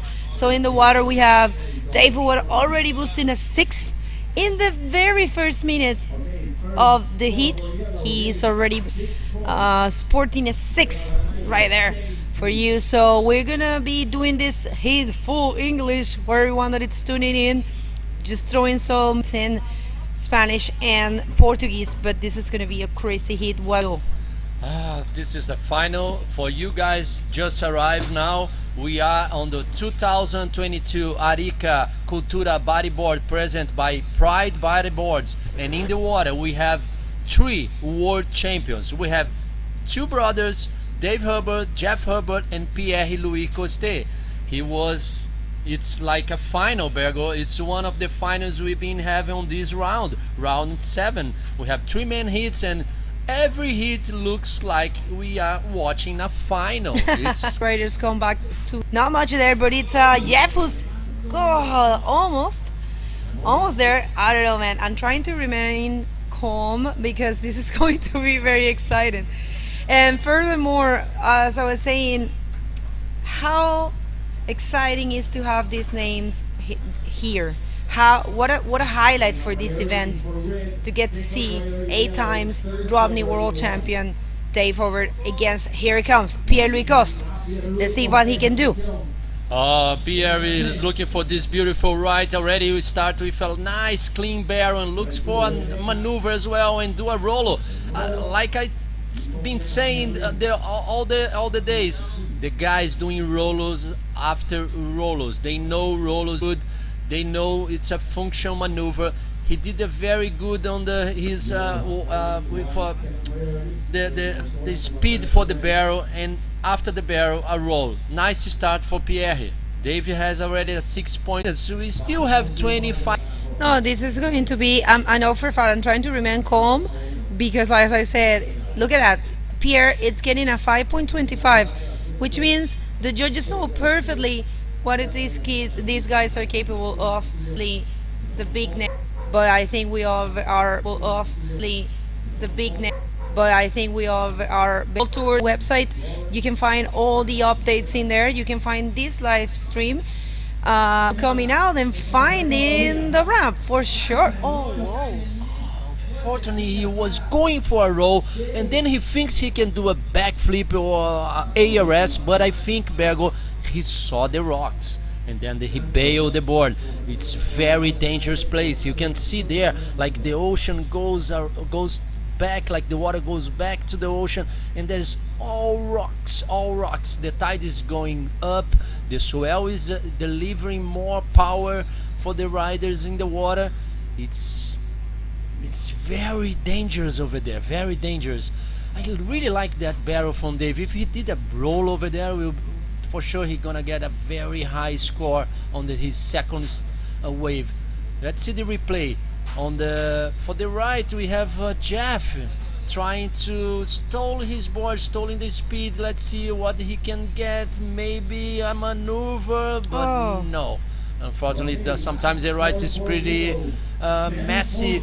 But we have a new, waiting for a new score from Dave Herbert. Let's see what he received from the judge. It was a 7, Bergo. Oh yeah. 7 points for the last wave of Dave. So Dave now it's already on the lead with 13 points, and we have Pierre looking for this wave. Let's see what Pierre can offer. Well, he just decided not to go. Remember, people back home, it might look like the wave is a perfect choice, but you are only watching the wide angle. Not the wide, actually the concentrated angle. And if you're watching from the outside, you will see that there's a lot of rocks in there. And sometimes the best call is not to go in those waves. And Pierre, it's no stranger to these conditions and to this amazing place, which is El Flobos, located right here in Isla Alacrán, Arica. Arica 1, it's a border with Peru, and it's one of the most special places from Chile. The landscaping is really unique. You have this beautiful mountain, I mean, it's called El Morro, with a statue, Jesus statue on top. And the waves are amazing, the food is amazing. There's a mixture of, for the interview, Dion, take it away. All right, guys, I'm here with the Heat winner, La Flama Blanca, Tristan Roberts. I think honor is just registered on the Richter scale after you landing that backflip. People back home going absolutely crazy. Take us through your heat, man. Impeccable surfing. Yeah, legend, Dion. Yeah, in the beginning I thought I made one or two priority mistakes and kind of thought I blew it, but in the end it kind of worked out for me to get that right, which was an absolute dream bowl. And yeah, just try to send it and then paid off, so I'm stoked. And send you did. And then you backed it up with a couple of good lefties, good scoring, quality surfing. Absolutely looking forward to seeing you marching through into the next round. Round number 8, man on man. You must be frothing. Yeah, I'm just really happy to be back competing, and after the 2 years off, and it just feels like a dream to be back here with all the boys and back in heats chasing scores, and I love it, so I'm stoked to be back. Well, thank you very much, and thank you for putting up an excellent show for all of us. We look forward to seeing you later on in the event. Legend, my bro. There, Tristan, or to Tristan, but it's Dave over showing some dominance here with a total of 13 points, and Pierre-Louis and Jeff not really been showing off too much, but I know their technique. They're playing the cool and calm technique, and they're gonna be choosing and holding the priority there. They know there's not much of the frequency. It's not that it's, I mean, they know there's not much of a frequency of waves, so they are just choosing to remain there calm and wait for the proper one. And you know, guys, when they find this proper wave, they're gonna be completely How his side of the barrel. Like I said, David know how to surf under priority. Sometimes he's at pipeline, like everybody, like so much crowd at pipe, and who is getting the best waves? Dave. Because what? He's in the right position, always in the right time. Man, he knows. We surfed together last Monday here in Arica. Was all the boys together. I was having so much fun. Then I checked Dave like only in his spot, like alone, and I asked him, can I enjoy you here together? And I get like 2 barrels with him in a little spot on that side, and I know Dave can do it. And now you see he has a 7-point and a 6-point. I'm not taking out Pierre and Jeff like Bergo said, but he's already good on the hit, calm. He can choose a better wave to change his 6-point, and let's see, there's some waves coming. Okay, let's see what they can do for themselves. And it's definitely Pierre taking off. This is a good looking one. I think he's gonna go for an air maneuver. He's gonna go for the backflip. Beautiful, well executed. Hard to land, but he actually managed to land it perfectly. And you can tell how stoked he is. Look at that. He's stoked. He knows the judge wants to see this. It was on the rocks. Look at this, Bergo. Look at this. Whoa. No water in the rocks, man. This is unbelievable, guys. Man, if you are here in front of this spot, Arica, it's ridiculous dry. Let's see the replay from Jeff Huber. No, actually, this is Dave Huber on the left. Another right. Oh my God, David's on fire. He got a barrel, and then let's see a little roll. I don't know, man. David's moving a lot. Let's wait for the last score of Pierre. Pierre only have a 5.25 before that sick air. Yeah, there you go. Wow. Oh wow, that's perfect. 9.5, definitely the proper score for that amazing invert. for Pierre-Louis Coste, and he was just so stoked to just boost that amazing maneuver. And here comes Jeff. Let's see what he can offer. This is a nice looking right. Jeff is choosing the rights over the lefts, and let's see. I know for a fact it's gonna do something big. Oh, this is the answer. Oh, last wave for Pierre, and let's see what the judges. For the judges, I know. I mean, they just have to analyze pretty well. Let's see what they think. But now, you know, this is pure sportsmanship. This is pure bodyboarding, and we knew this was gonna happen. Here it comes, Pierre. And we have Pierre on the left now, looking for the barrel. Looks Pierre, he's stalling in the barrel. Comes out with a rollo, nice clean rollo, and that's it for him.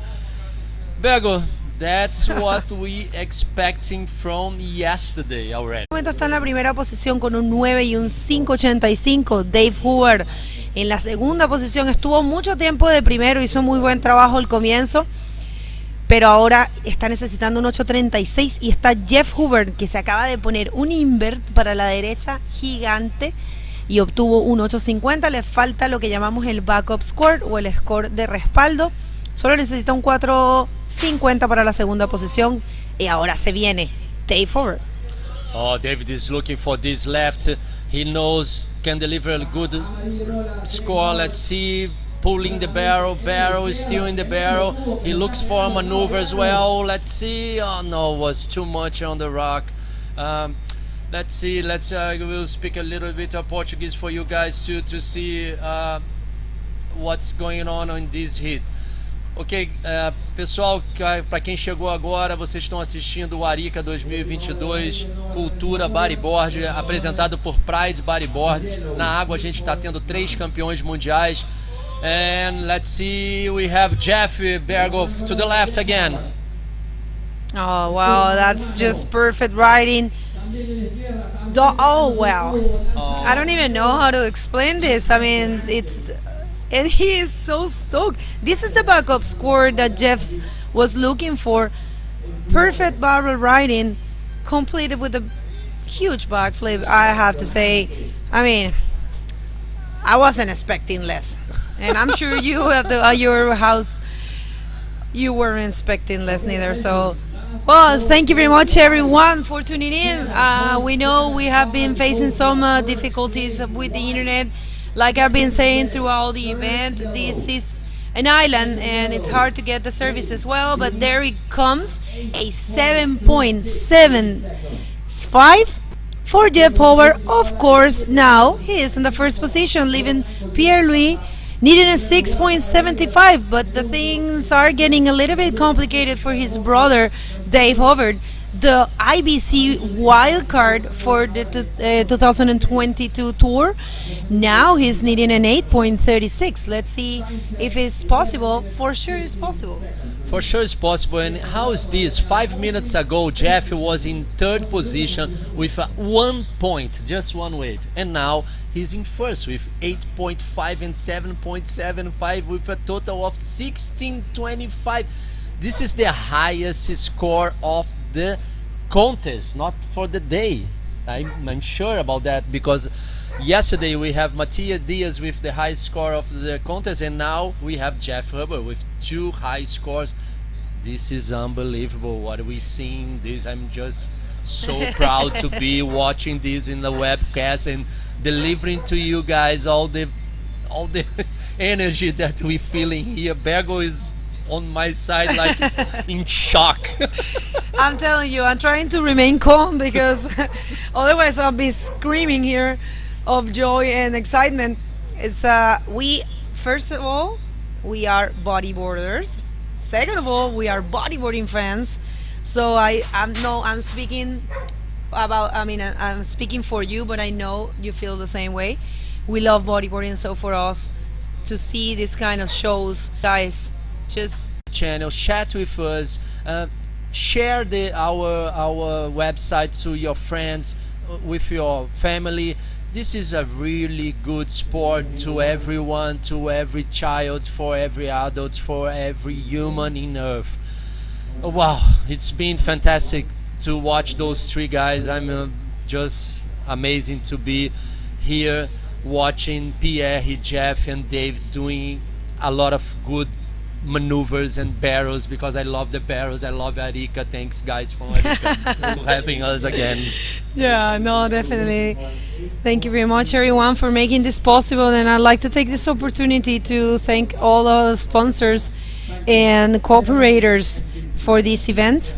I'm just going to throw them in Spanish because this event is presented by Pride Bodyboards, but it's sponsored by GORE, a través del Consejo Regional, Corfo, a través del programa Arica Siempre Arica. Voy a nombrar los patrocinadores y los auspiciadores de este evento, los voy a decir en español.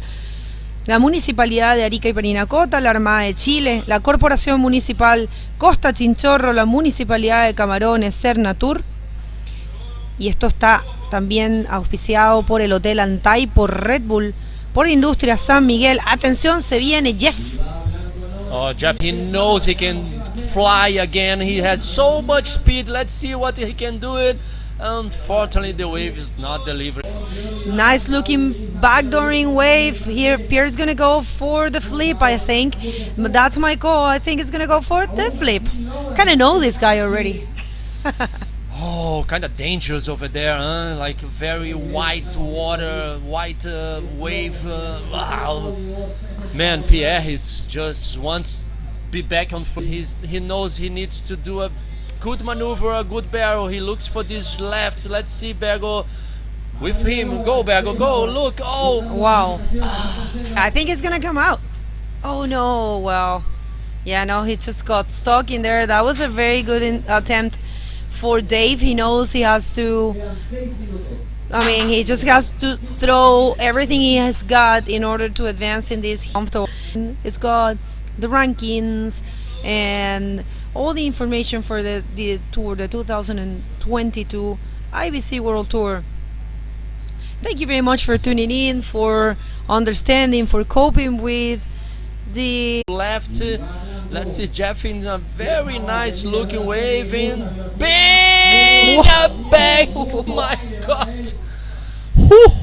I mean, if he would have landed that, oh my God! Well, was huge, Bergo. No Huge. surprises here, huh? No surprises. This is what we were expecting.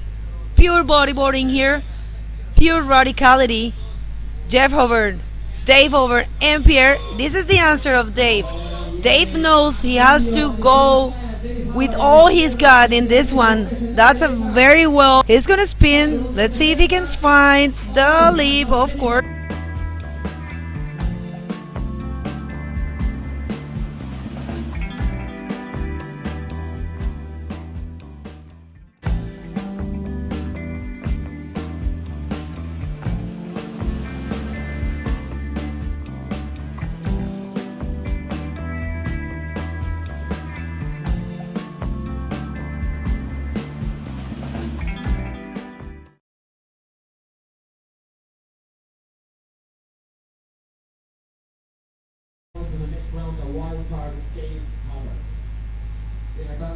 Begonia, that was wild. What a heat.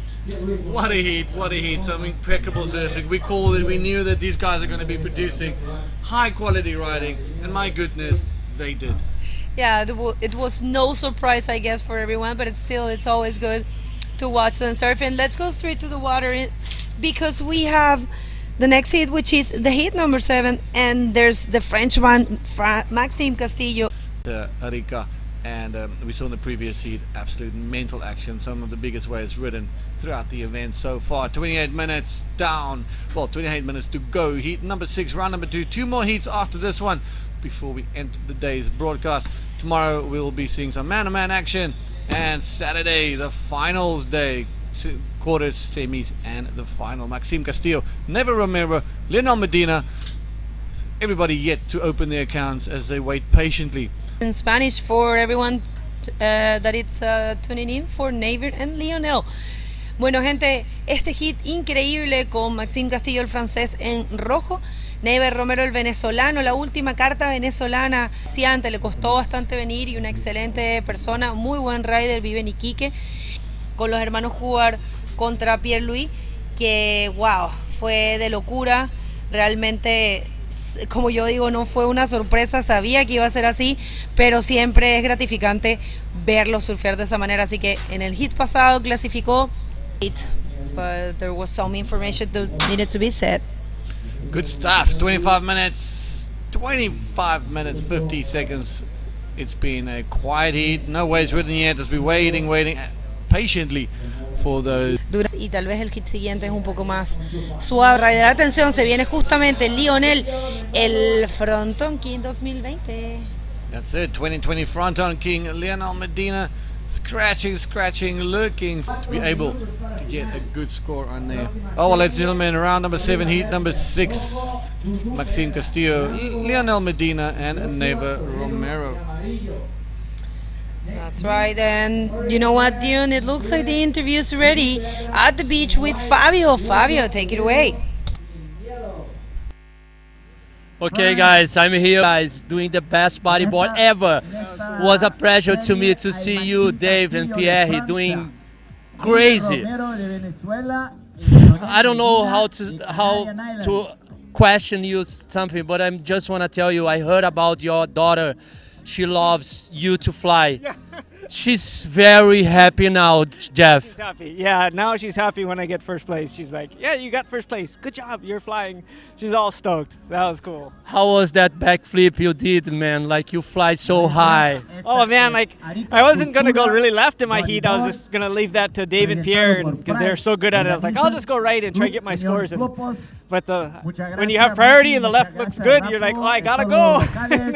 And there's some ramps, so I tried to fly super high, and those guys are so good. It was nice that we all had really good waves. Everyone had good scores and a good battle. Those are the best heats, when everyone's like pushing the level, right? Everyone's got to push the level higher. A lot of waves, everyone's going. It's perfect. It was a good heat. I like those. I just want to say the last thing. It's so good to see you like a kid still doing those maneuvers, man. What are you doing? What's the feel to still bodyboard in a very high level? I think I love bodyboarding so much, so I just so excited when I get to compete and like surfing good waves. You know, you're surfing in good waves with your friends, and it's a challenge too. So you want to challenge and push yourself, and try your best. It's cool. And you see all the older, I had good examples from the older guys like Guilherme. Like he's just doing crazy stuff. The older he gets, so it's cool. And Mike too. These guys are so old, but they're still out here doing it. So you have good examples. Mahalo, my friend, from my heart. Aloha. Nice to see you again. See you next round. Back to you guys, man. Bye-bye.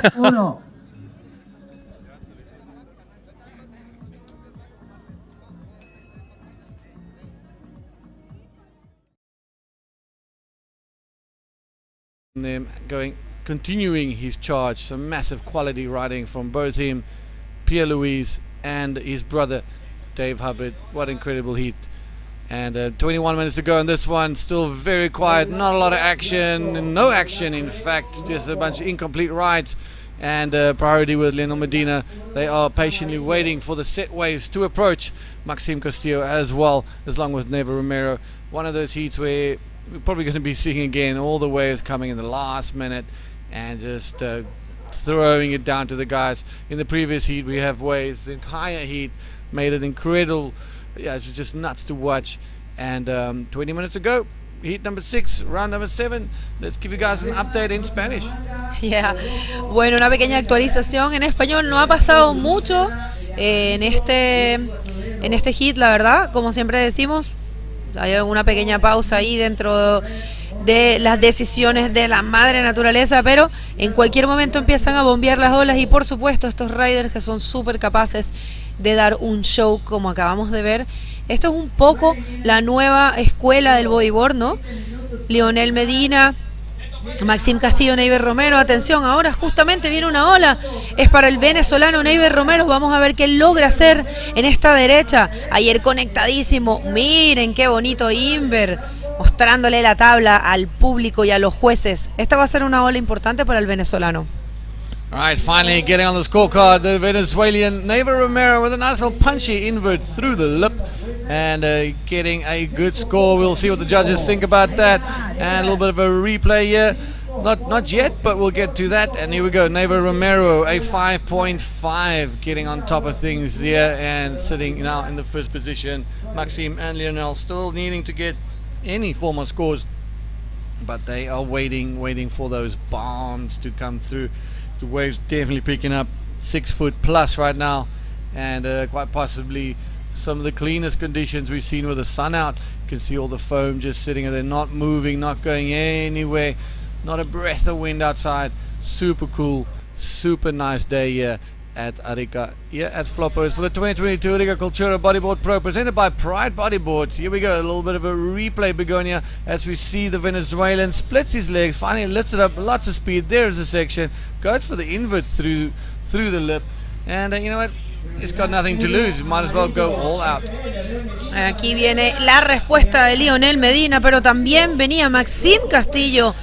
Qué buen backflip para Maxime, el francés, que tiene muy buen performance también en las redes sociales.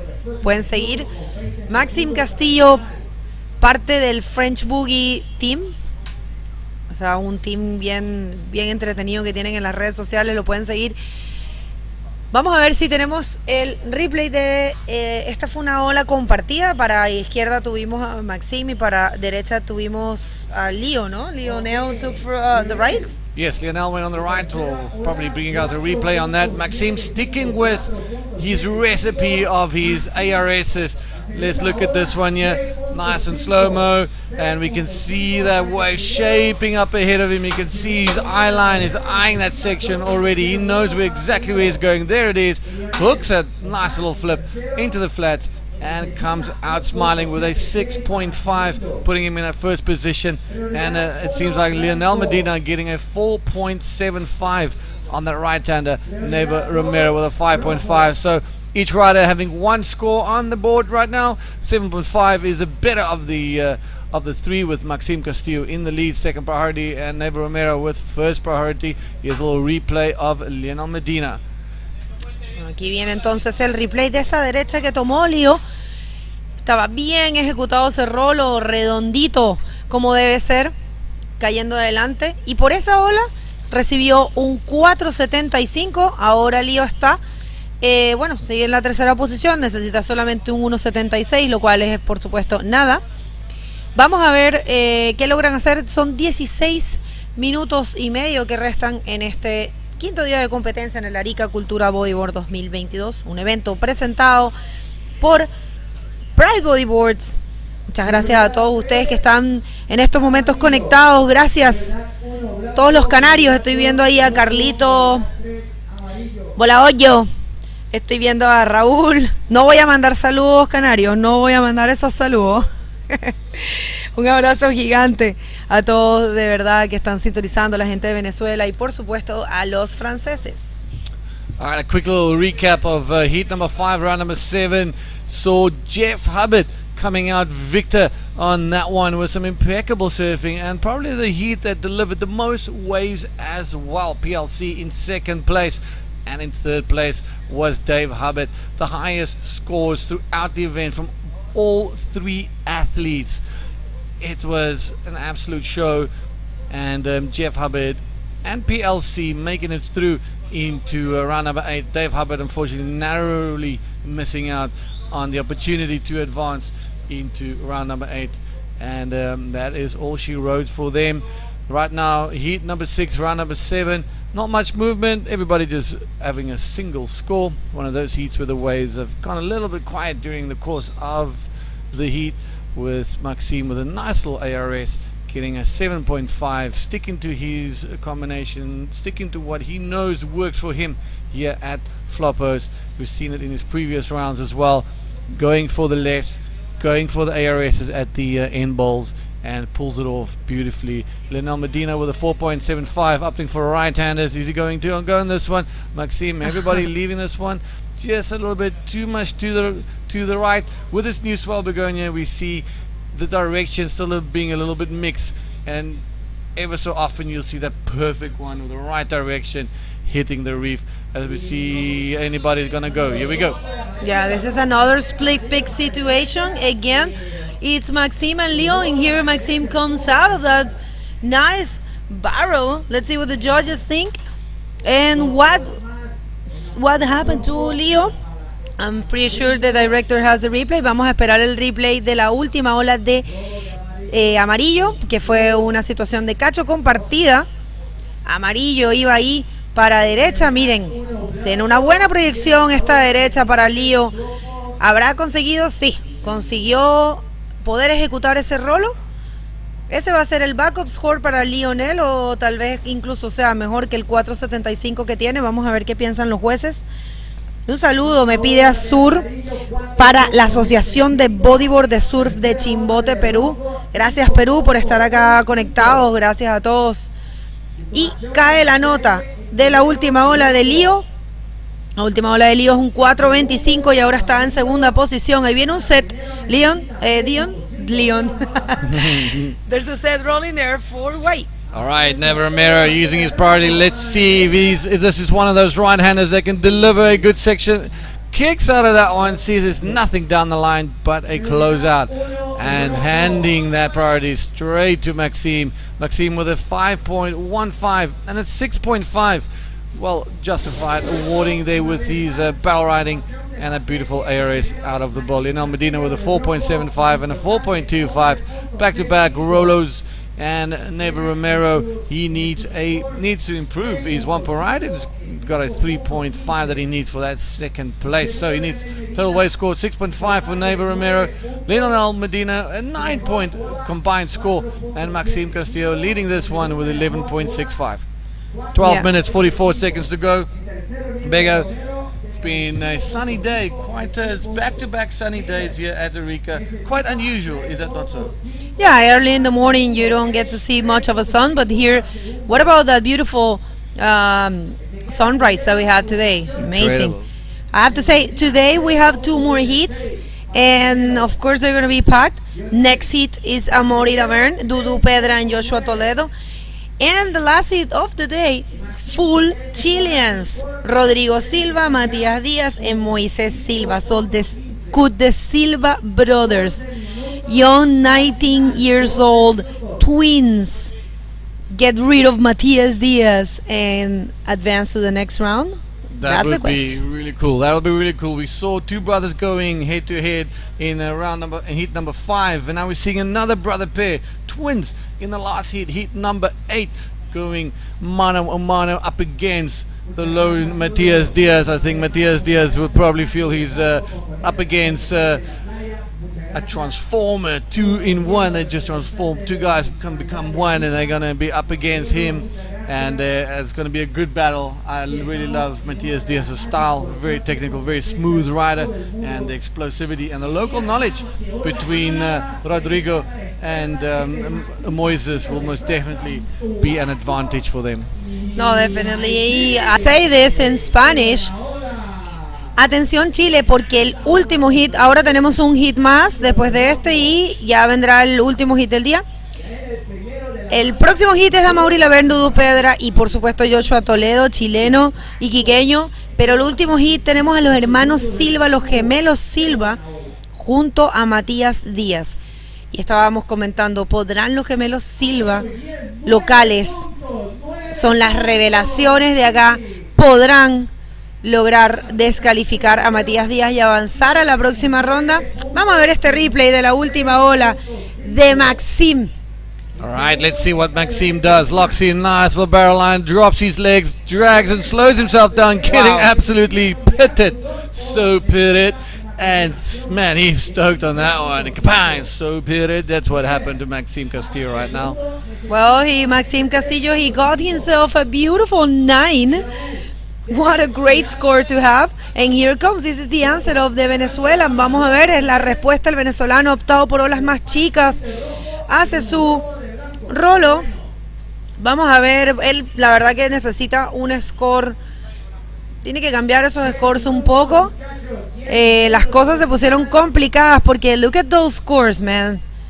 Yeah, the guys are in Comboland. That's very unfortunate. Let's look at, there we go. I think, let's see, we're going with red. We're going with Maxime again. Another different wave. There goes hooks, another beautiful ARS. He's having all the fun in the world. This guy, 9-point barrel, flips out the bowl, That is what you have for brunch here in Arica. Well, Neva Romero finally getting another ride for his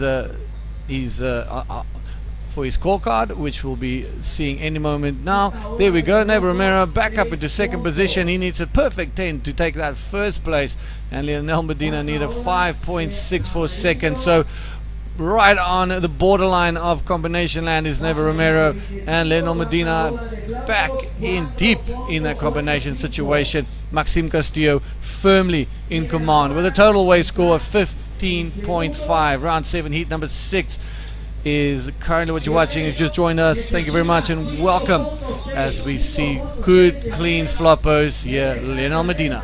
Aquí viene Lionel, vamos a ver. Oh, no tuvo mucha suerte. La verdad es que ahora ya se tiene que poner más concentrado, más las pilas Lionel Medina, porque están quedando 8 minutos y medio. Y él está, bueno, necesitando un 5.50 para poder clasificar en la segunda posición. Maxime Castillo tiene una totalidad de 15.50. Y Neiver, que estaban todos en combo, recién salió, pero bueno, necesita un 10 para estar primero. Está bastante difícil. Yo creo que ahora las cosas se están ya reduciendo a la segunda posición. Este es el punto en el que todo queda por la segunda posición. Vamos a ver si en estos 8 minutos tanto Neiver como Lío pueden mandar un buen score, cambiar esas notas y quedar primeros. Pero ya en este momento yo me concentraría en buscar esas notas en la segunda posición, porque realmente Maxime con un 15.50, muy buen trabajo, ¿no? All right, David Romero asking for the time there. What is left? 7 minutes 40 seconds, ladies and gentlemen. Maxime Castillo commanding this lead.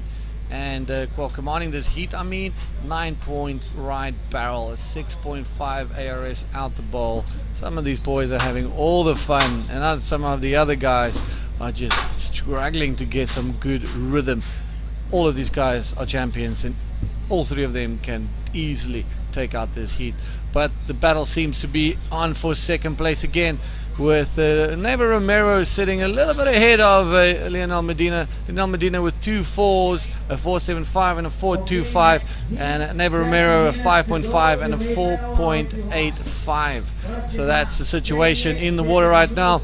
Heat number 6, round number 7, almost approaching that 5-minute mark. Begonio, the next heat is looking like another absolute cracker. Amaury Laverne, Dudu Pedra, and Joshua Toledo. That is heat number 7. And the last heat for the day, we briefly spoke about it. The 2 twin brothers, Rodrigo and Moises Silva, up against Iquique Matias Diaz. That's also going to be one for the Chilean fans. And it will be an explosive heat. Locals versus the Iquique guy. It's going to be an absolute banger. As I see a little bit of an update in Spanish. We have a lot of people tuning in for Lionel and Neiver. Así que sí, realmente las cosas un poco difícil para estos riders, un poco difícil, pero no imposible para Lío, porque necesita un 5.60, eso es completamente posible. Vamos a ver si en estos últimos 6 minutos logra marcar eso y avanzar, pero acá el trabajo lo tiene Neiver, que tiene que también, ambos tienen harto trabajo, pero Neiver tiene que tratar de cambiar esos puntajes para hacerle más difícil la vida a Lionel y no dejarlo clasificar. Este es un tema que es así, ¿no? Solamente pasan 2 y hay que darlo todo por pasar, ya, ojalá de primero, pero si no se puede, pues con pasar de segundo por lo menos clasifica.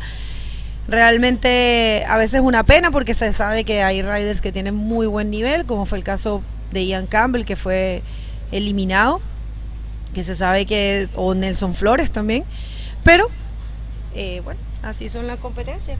Un gran saludo a todas las personas de Venezuela, de Canarias, que están sintonizando, apoyando a Neiver, apoyando a Lionel, y también a los franceses que están apoyando a Maxime Castillo. Está haciendo un trabajo impecable en la primera posición. Maxime, he visto su evolución a través de los años y realmente puedo decir que en estos momentos está en un pic de su carrera. Siento que está sólido, que está conectado, que está bien entrenado, trabaja muy profesionalmente su imagen, así que se ve que realmente quiere ser un bodyboarder profesional en todos los sentidos, así que Felicitación para Maxime por su buen trabajo. I was just saying that I've been following Maxime's career. I met him back in 2014, and I've seen throughout the years how he has improved. He has always been very talented, but I have to say now he probably is in the peak of his career. He's working very professional. He has this great image in the media. He promotes himself very well. He's a very nice person, and he's been surfing really well.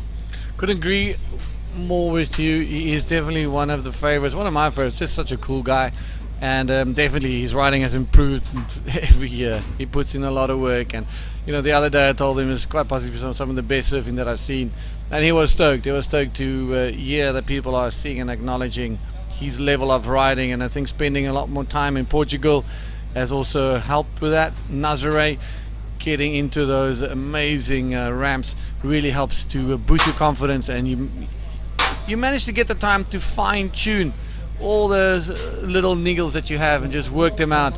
And yeah, Maxime Castillo showing it right now. Proof is in the pudding with a 9 and a 6.5, dominating this heat with a 15.5 begonia.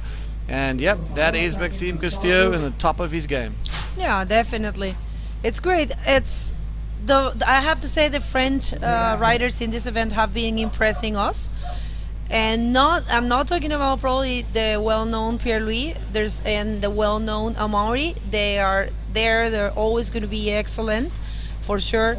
We know them very well. But especially the new faces that we have been seeing in this event, which are Jan Salon and Jon Aymar, and of course Maxime. Here comes Leo. Vamos a ver si esta es la ola que estamos esperando para Leo. Un 5.50 busca el canario.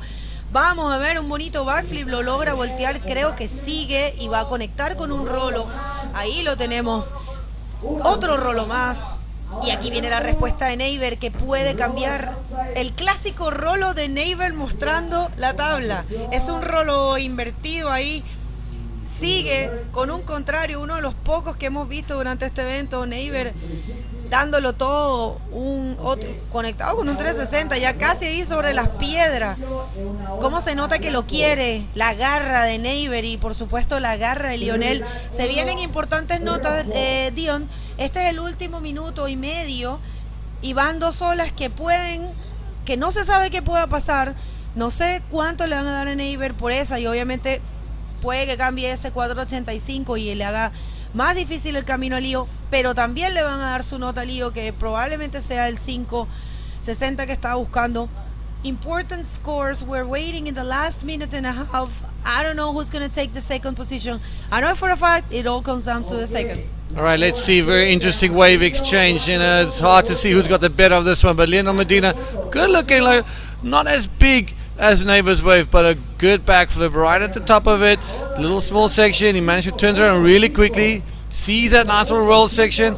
Clever surfing, arm extended out into the flats, well controlled again, and another roll. So that's 3 maneuvers on a single wave. You do not see them as often. So now the comparison would be in between Neighbor Romero. He had a big set wave, Rolo through the lip, and then he unfortunately didn't get another section, but he managed to squeeze in 2 more spins.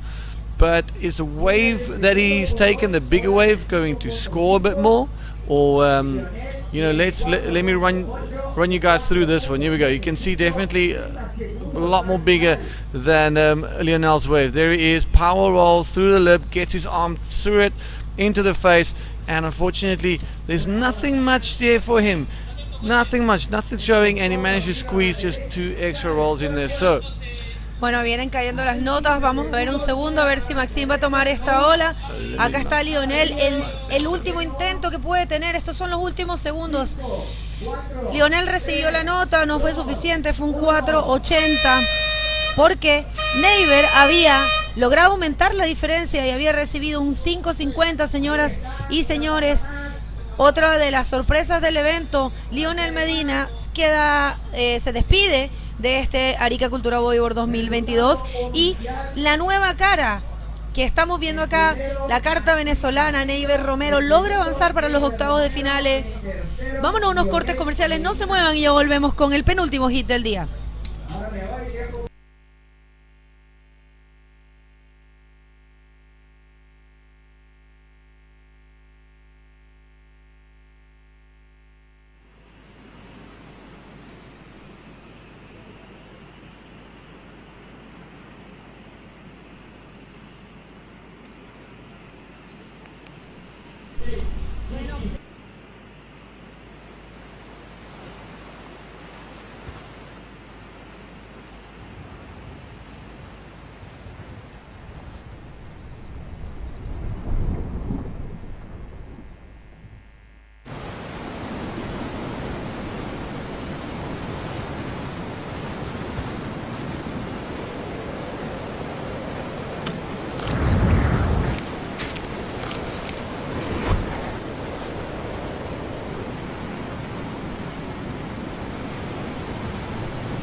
Okay. Welcome back, man. Good to have you. We have Fabio, my man. Some wild surfing out there. Man, I had like 30 minutes break, like after I interviewed Jeff, but I couldn't break. I was watching. Maxime Barrows was unbelievable. Jeff was so stoked to have that hit against Dave and Pierre. Man, it's been very good day of bodyboard here in Arica 2022. Oh man, incredible stuff. We have Dudu Pedra now against Amaury Laverne and Yoshua Toledo. So we have a Chileno guy, a Brazilian guy, Amaury Laverne from France. No words for this guy, man. A world champion. He knows how to ride his bodyboard. He knows to work with the rails, with his legs. He knows everything. He knows airs, barrels. Amaury is completely beautiful ride. I love those guys. Dudu, Yoshua has been riding so good. Swell is over there already, Dion. We have a lot of waves. Tide is getting high. Pretty dangerous to the left. A lot of rides. Man, people on the beaches, incredible, happy. Woo! Arica is always Arica. Yeah, Arica is the roll of the dice when you come to this place. And the electric energy out on the stands. Lots of people taking time off work coming to watch you. And it's so cool to see everybody hanging out in the sun in the morning here in Arica. Well, yes, it is Amaury, it is Dudu, and it is Joshua. Dudu is a barrel sniffing machine. Man, if that guy gets a hint of a barrel, he's going to put himself into there. And I think if we've seen the ways that we saw in some of the previous heats, Fabio, it's going to be a very tight contest, and Amaury Laverne will have to really keep on his toes and make sure that he is one step ahead. And if you people turn on now, we are on the 2022 Arica Cultura Bodyboard present by Pride Bodyboards. We are so happy to be back in Arica, one of the most insane extreme wave for bodyboarding. Let's see, we have still 26 minutes to go, 30 seconds to go. No waves still. The boys are searching for the best waves so far, and we have Dudu to the right. Let's see what Dudu can do in this wave. And then, start with the beautiful ARS backflip stuff and trying a little barrel. Dudu start good this hit, Dion. Yeah, Dudu starts good, and a little insider. Definitely not a set wave, but just keeping busy on the scorecards. And I reckon we're going to see Amaury drop anchor, and he's going to wait for one or two bombs as we see this one shaping up really well. What are we going to see? Here we go. This is Moz down the line, hooks a quiet little spin into the pocket. There's a barrel, opens up in front of him, comes out. Now I was waiting for the roller section. There it is.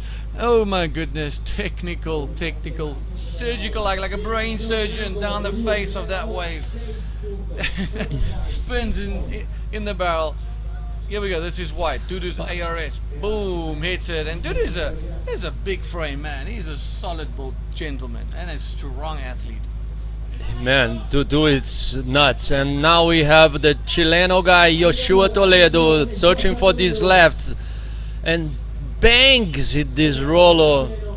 Trying to start his scoring wave, but unfortunately he didn't capable to make that Rolo.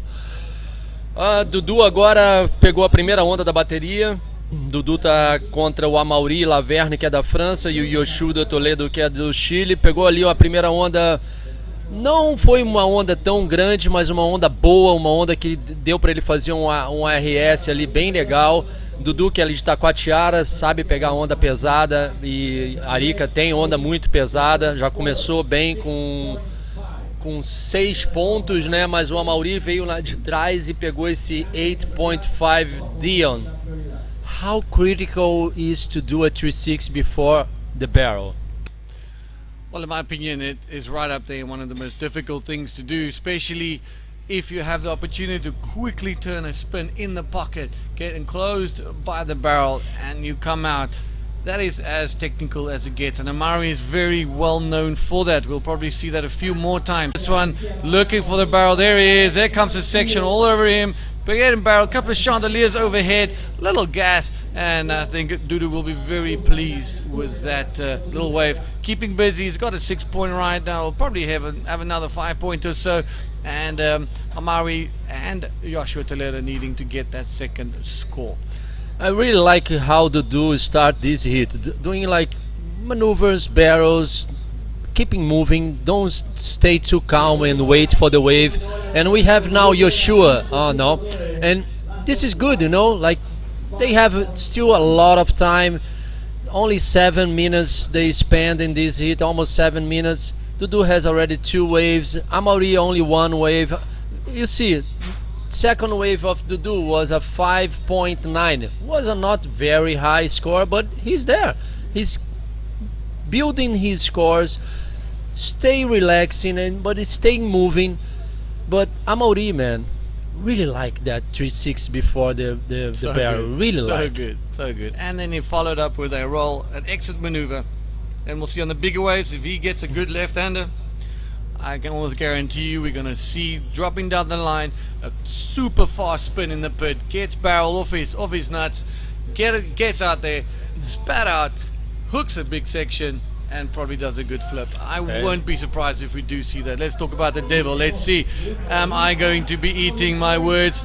Well, this is a different left-hander, and hooks up quality air reverse in that white water, fighting, kicking. Are we going to see his head? Yes, he got pushed out on the right-hand side. And I think we just saw Amaury landing our first air reverse of the day. And Dudu again. Dudu já tá fazendo a sua terceira onda, tentando aumentar o seu score ali, os seus pontos da segunda melhor onda dele, que é um 5.90.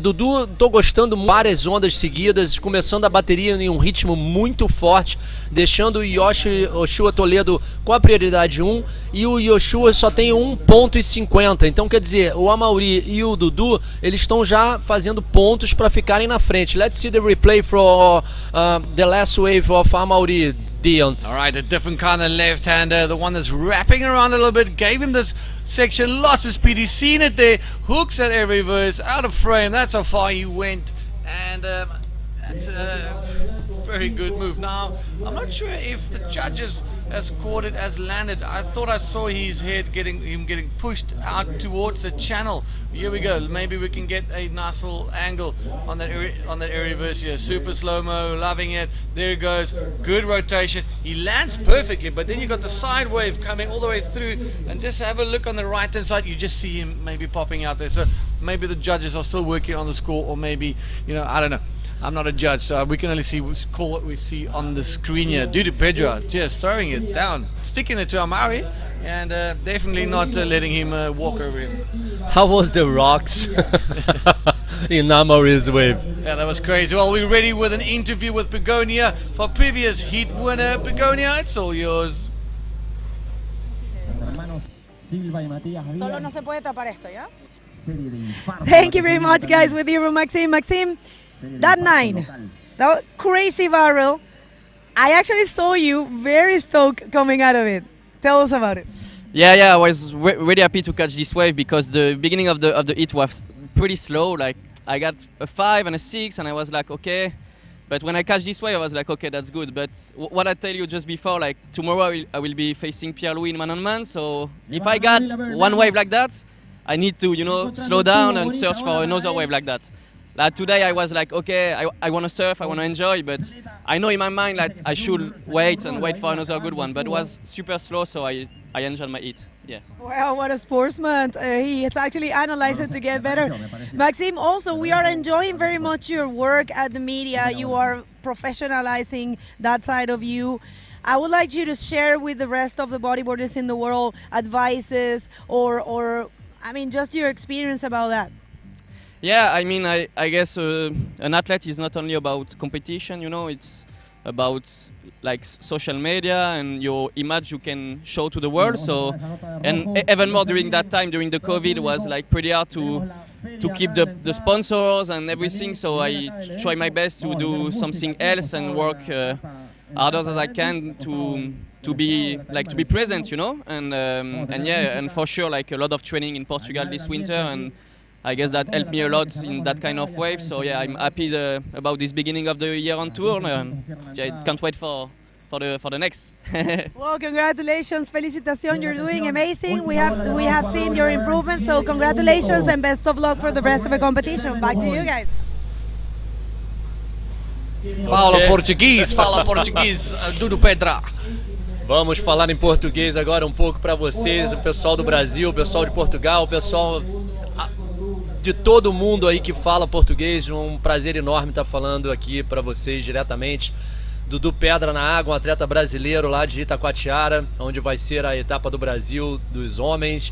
E Dudu já está com um 6 e um 5.90, pegou uma outra onda ali, mas não foi melhor do que o 5.90 dele. A gente vai ver o replay agora do Amaury.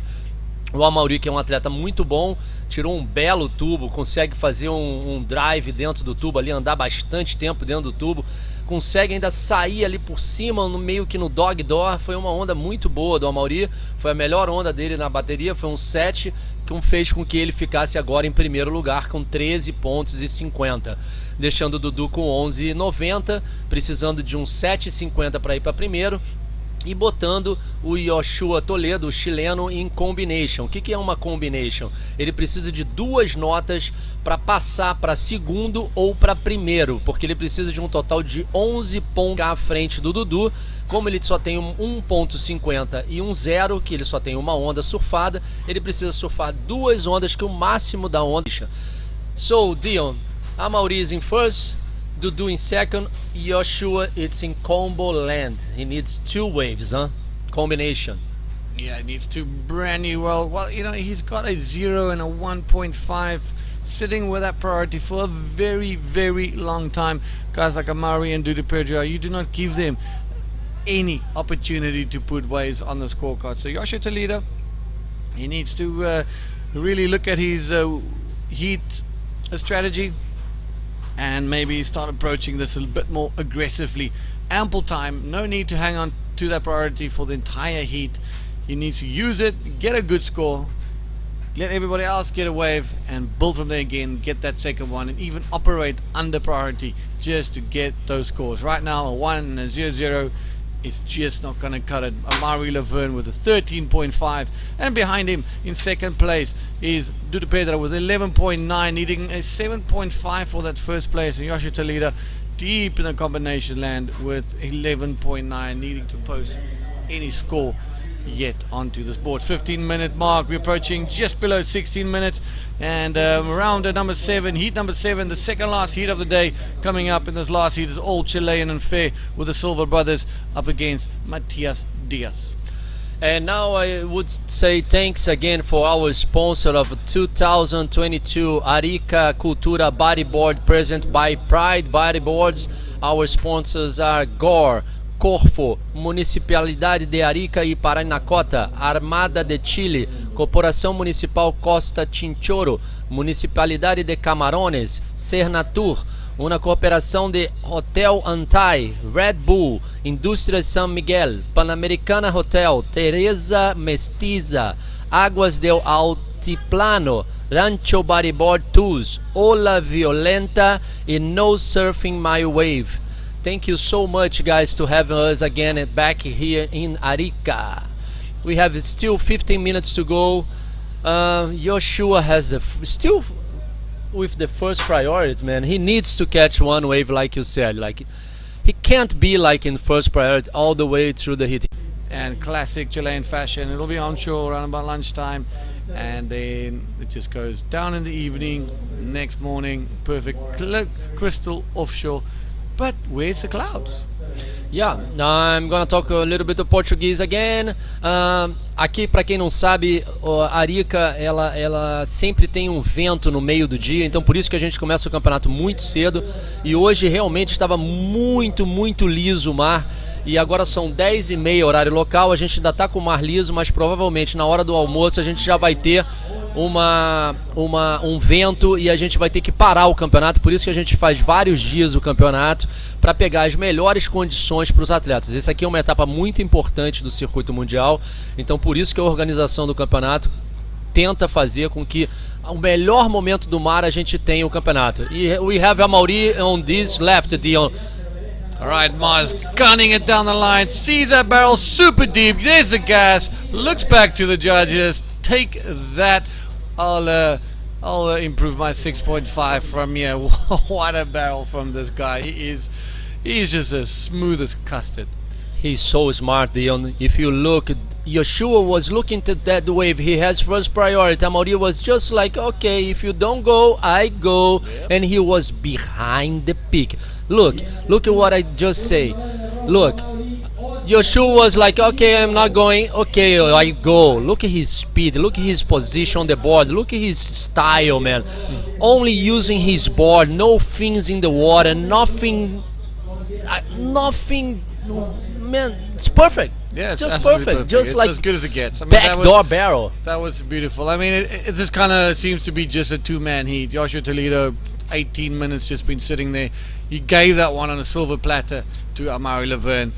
I don't know what's going on, what his plan is or his heat strategy, but that is just very unlike Joshua Toledo, a very competitive and very aggressive competitor as well. But you know, Amaury Laverne just enjoying it. Just got no real competition, and he's under no real pressure. That's what I mean. And Mars just improving that 6.5 to a 7, and improving his further heat score with 15.5. I'm sure he's asking Joshua, why did you not go on that one?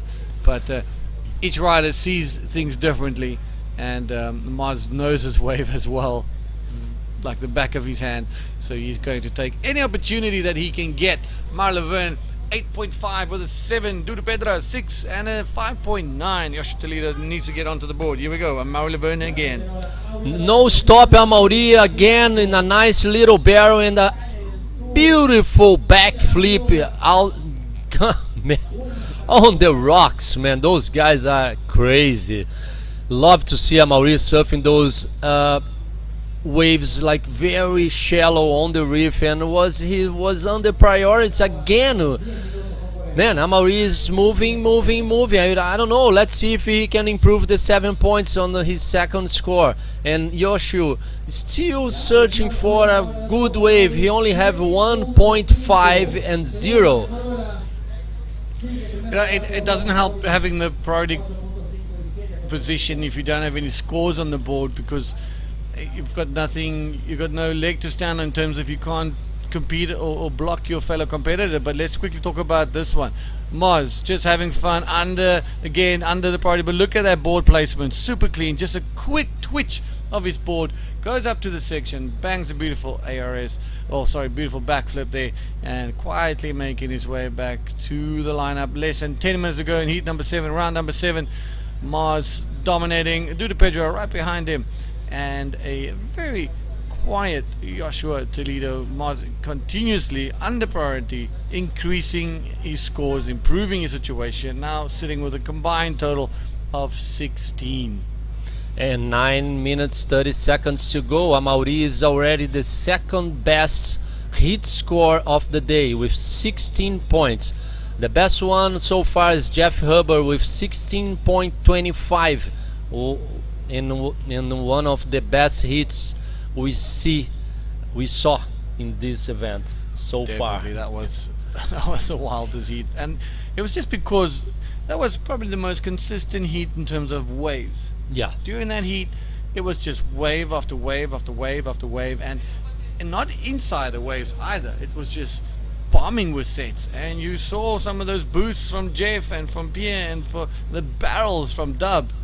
Oh my goodness, it was just a clinic. You guys are putting up a show, and I think, you know, that's the type of heat that you would want to take to any sponsor, any person that doesn't know what bodyboarding is. Like, cool, we're gonna just show you this, and that explains everything perfectly. Okay, guys, I'm going now to check our live chat at the YouTube channel of IBC. A lot of people from Brazil. Caio, a gente tá aqui tentando o máximo, às vezes realmente é onda para tudo quanto é lado, a galera aqui fica meio confusa, mas a gente tá tentando mostrar o melhor aí para vocês. O Dudu tá na água fazendo um belíssimo trabalho durante o evento, tá tentando aí pegar mais uma onda para melhorar esse 5,90. Eu queria dar um alô aí para todos vocês do Brasil, muito bom ter vocês aqui junto com a gente. Também falar aqui para a galera do Chile. O Dudu realmente, Caio, tá atento às ondas, ele não tá desconcentrado, tá atento. O atleta de camiseta amarela tá com a prioridade 1, então o Dudu não pode fazer muita coisa, ele tem que pegar uma onda ali longe dele. Então queria só agradecer a todos vocês que estão comentando aí no canal do YouTube, dar um alô para todos vocês. E agora we have Dudu again. Dudu on this left, looking for a barrel. Let's see. Wow, you saw that, Dion? Yeah, did I just see him go over the falls, getting sucked over there? Wow. That is a place you do not want to be. And Dudu definitely feeling that one. Here we go, Joshua Toledo. Is he finally going on a wave? Yes, 7 minutes and to go. A lot of work to cut out for the young man. Nice little clean barrel, in and out. Quick with a good little cut back. And finally shaking off that long 23-minute wait almost for him to take a wave, and the priority now with Amari Laverne. But Amari doesn't care about the priority right now. He's already way ahead. Second highest scores, as you've said, and Amari Laverne just having fun. Dudu Pedro, he got absolutely smoked on the last wave. And Amaury now it's on with first priority with 16 points total. He's just having fun now. And let's see the replay from Joshua Toledo. Joshua, primeira ola para contar la manga, é bueno tubo, pero já agora está precisando solamente de 5.90. He now needs only 5.9, Dion, so he's back on the track. That's correct. He's needs a 5.9 for that second, and Dudu just needs to tread carefully. Joshua Toledo back into that second priority position. He needs a 5.9. So Dudu, he would want to be increasing his lead.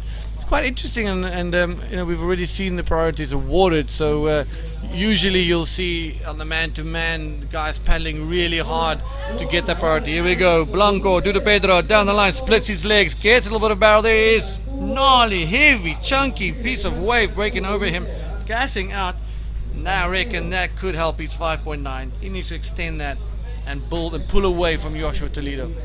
Então, o Dudu agora está precisando trocar essa nota de 5.90 porque o Joshua Toledo pegou uma onda boa, uns 6 pontos, que ficou igual a melhor onda do Dudu, que é uns 6 pontos também, e ele precisa só de 5.90. Vamos ver, vamos esperar essa última onda do Dudu, que ele pegou um bom tubo, saiu ali junto com o spray. E olha, vamos ver, não. Dá um alô aqui pra galera de Itaquá Top Sanduíche. Valeu, galera, tamo junto aí. A galera toda do Brasil, Thomas Toledo, o Guilherme Lopes, a Pérola de Souza.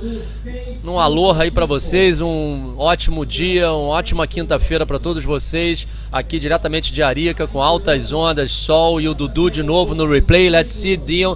I really like that stalling what he did for the barrel. Yeah, definitely. Split leg drop, slows down the bottom turn a bit, timed it perfectly, sat in the pit for a few seconds and came out smiling. All right, he got a 6-point ride, improved his standing a little bit. Joshua Toledo with 4 minutes 23 seconds to go. Second priority needs a 6.5 to get into that elusive second position. He's been holding on to his priority situation for a very, very long time.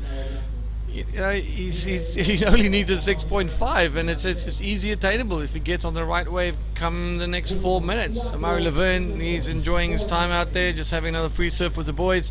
16-point ride, and the fight, the battle for second place is wide open, and Dudu Pedro is watching carefully where Joshua Toledo is sitting, carefully monitoring what he's doing and making sure that he's closer to Amari, who has priority, which will, you know, allow Dudu to perhaps get a wave that Amari doesn't entirely want. I think Amari will now be looking at something that can produce a 10-point ride, whereas Dudu would be able to look for a wave that Mars doesn't want, and he can maybe increase his lead and further his hold over Joshua Toledo. Yeah, for sure. Yeah, Mauri, he's a very good athlete. As he knows he has like couple days of contest too, and he's just and maybe Dudu is looking for this right. He loves the rights. Look, maybe no big wave. That's a Mauri. Dion, my God, it's looking good, huh?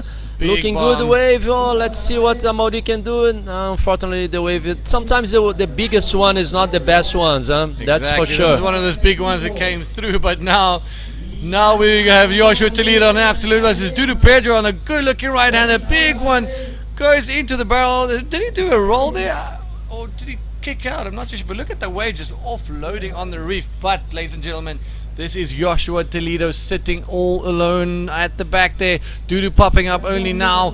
He received a proper hiding from this wave. So let's see where Joshua Toledo is. Amarillo, there he is. There is yellow. P1, 2 minutes to go. 6.5 is all he needs to knock out Dudu Pedro. Are we going to see another upset in the dying minutes? Are we going to see another Brazilian exiting the competition? Well, 2 minutes will tell. 2 minutes will tell, Fabio. I see you were breaking out of sweat there, my man. Man, I can say like Mauri, it serves good this heat. I don't know if Dudu think about the barrel on the last wave or with a Rolo, but for sure, like the wave for the right, man, is sometimes kind of, I don't know, strange. You think it's gonna be a barrel, you think it's gonna be a maneuver. It's not really perfect. Can I say that, Dion? Yeah, like, exactly. You see, look like at this. Use this for example. Like a beautiful wave, but then chop a little bit, and he was going to a Rolo, and then he saw a barrel, and then he missed the wave. He's having a nice underwater tour. Joshua Toledo yellow with 1 minute to go. I mean, he needs one wave, a 6-point ride, and a 1.5 is what he only needs. A 6.5. It just almost doesn't seem that he's hungry for it. He's not paddling around, scratching, moving around the peak, looking for that position, looking for a wave. Yes, he's got priority, but priority means nothing if you're standing stagnant in one area, and you're hoping that one wave is going to come. These other guys moving left, moving right, getting scores, getting waves under their belt, and I suppose this is just his plan. This is just how he thought he was going to go manage his heat. But surely it comes to time when you're surfing that you say, okay, my strategy is not working. How can I adapt? Yeah, man, you have to change your mind for sure. You have 30 minutes to do that. Now he has only 20 seconds, but he's capable. There is a wave coming. Let's see what he can do. His first priority.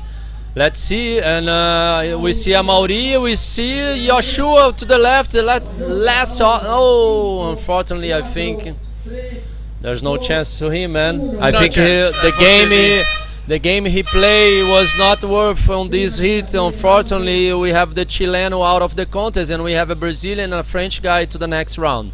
All right, we'll be back with some more action with the last heat of the day. Round 7, heat number 8, all Chilean affair, right after these commercial breaks.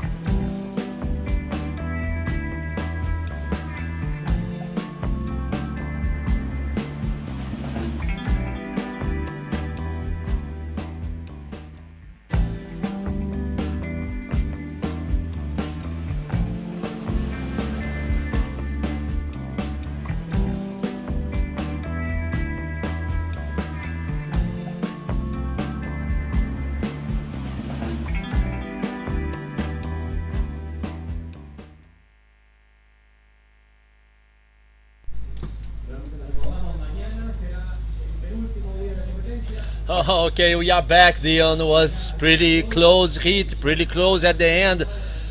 Oh my God. Yeah, man. Dudu Pedro, Amari Laverne, just having a super relaxed surf. Dudu Pedro managing to get through, and Joshua Toledo, you know, he had a weird game plan. We couldn't quite understand what was going on in his mind. He never really adapted to what was happening in the water, sitting for so long without the priority. As we go into the last heat of the day, round 7, heat number 8, we've got the Silva brothers, the twins, up against Matias Diaz, all Chilean affair.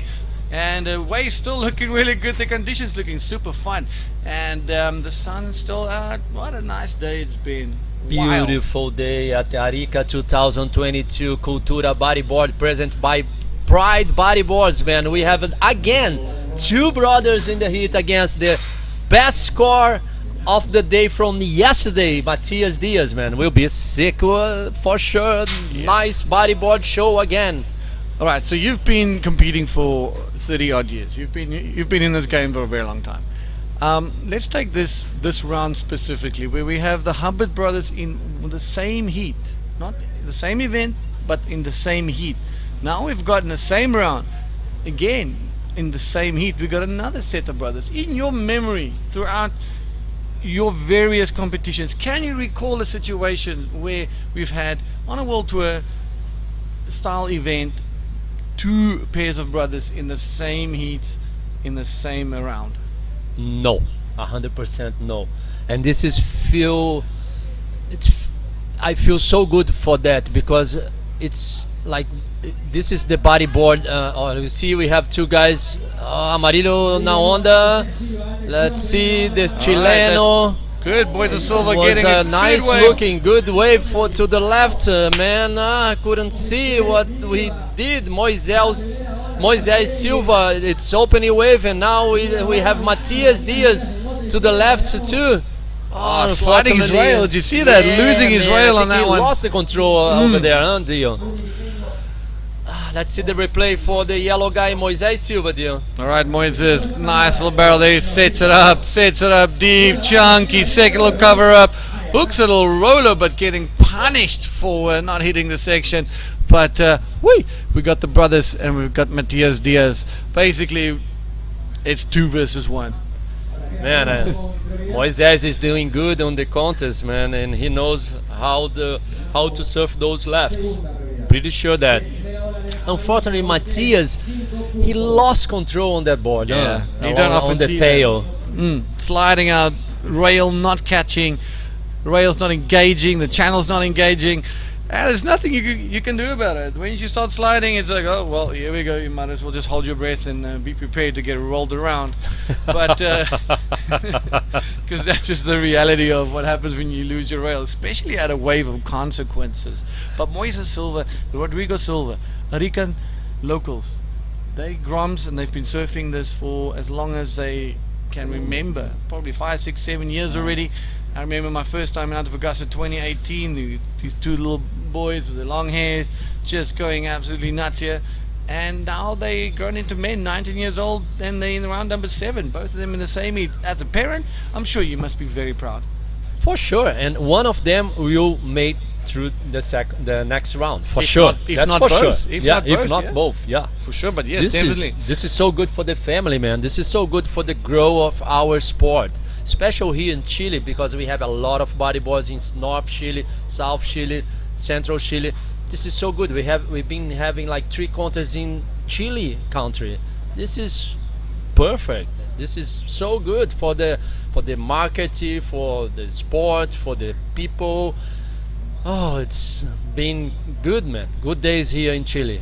Yep, beautiful sunny days, moderate temperatures. It gets about 21 degrees here at a high. Moving into winter.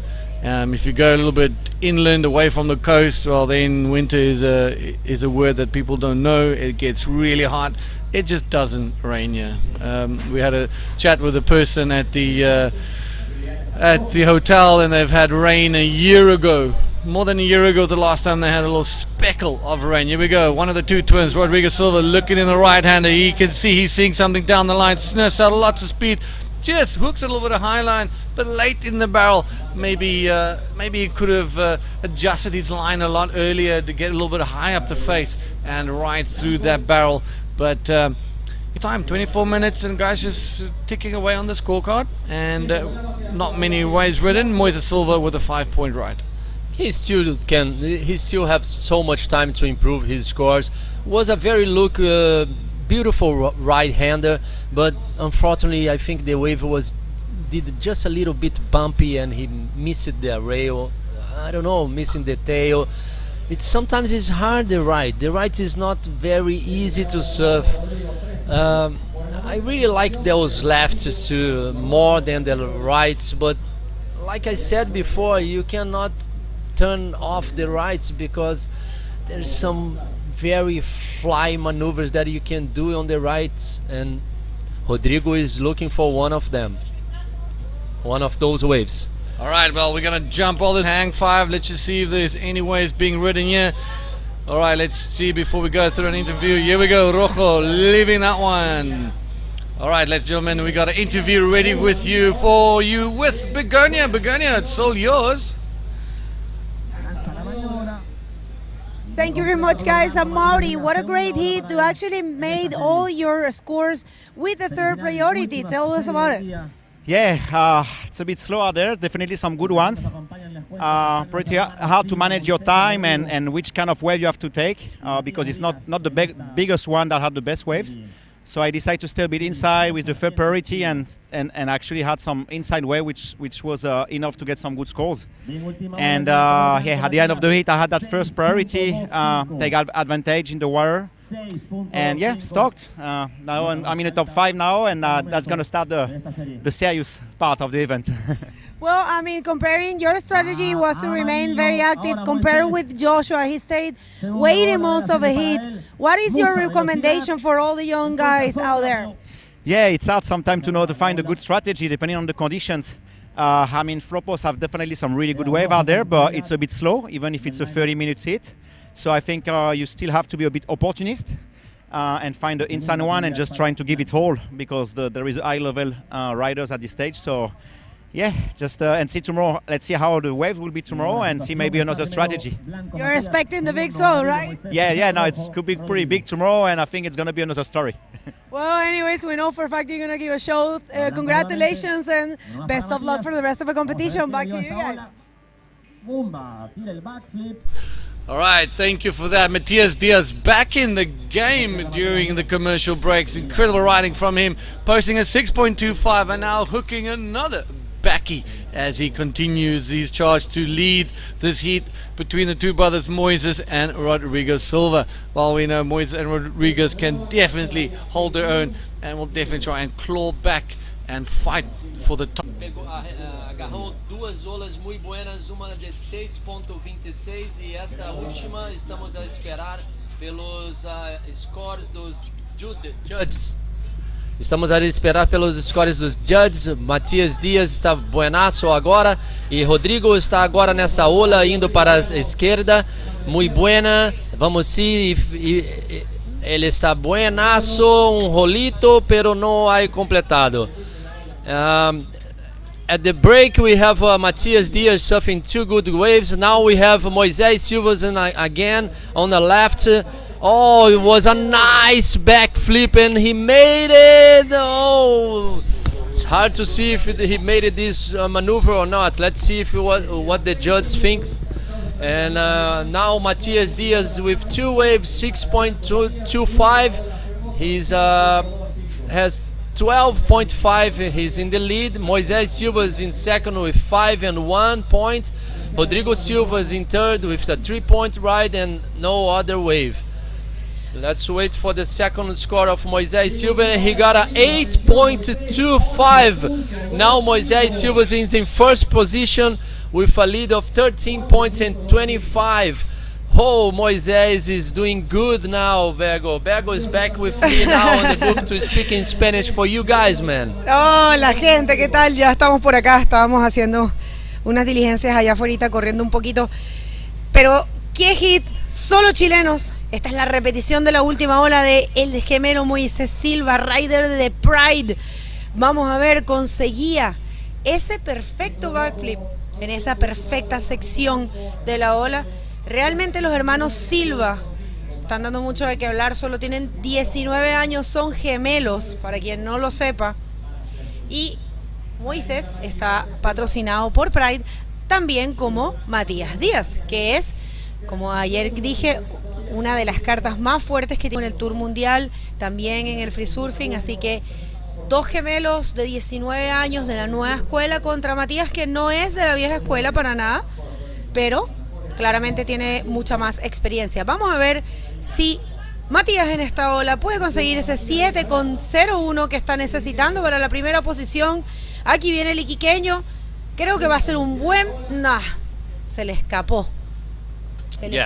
Matías is trying to improve his score with a wave with more than 6.25, and Rodrigo is looking for a 9.5. Actually, Rodrigo needs a 2 waves score, maybe improve his 3 point and a second background score. He can get the second position out of Matías Diaz. So Moisés Silva and Rodrigo Silva, they are brothers again. The second time we have brothers, twins. They are twins. Oh, nice. My sisters are twins too. Oh, this is so nice to know. And we have Rodrigo Silva. Atención, esta es la ola que estamos esperando de Rodrigo. Bartorro, un tubo, más tubo, más tubo. Vamos a ver. No, se le cerraba. Guau, si hubiese salido de ese tubo, era probablemente el 9.50 que estaba buscando. Todavía falta bastante tiempo, 17 minutos. Con 10 segundos casi, definitivamente Rodrigo, que había logrado, imagínense, Rodrigo en la ronda 5 logró quedar primero y clasificar directo a esta ronda, que es la ronda 7. Así que no se le puede quitar un ojo encima a Bartorro, Rorro, uno de los gemelos maravilla de acá, de Arica. Estos niños van a dar mucho de qué hablar, Fábio.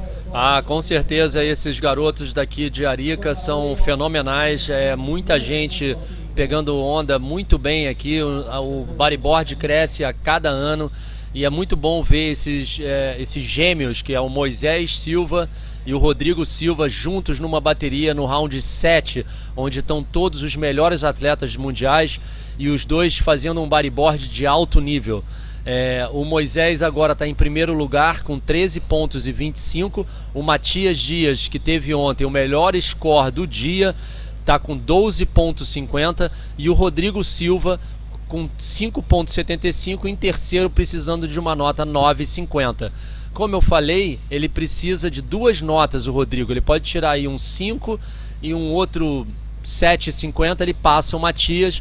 Vamos ver, o que ainda tem muito tempo, 15 minutos e quase 16 segundos para acabar essa bateria.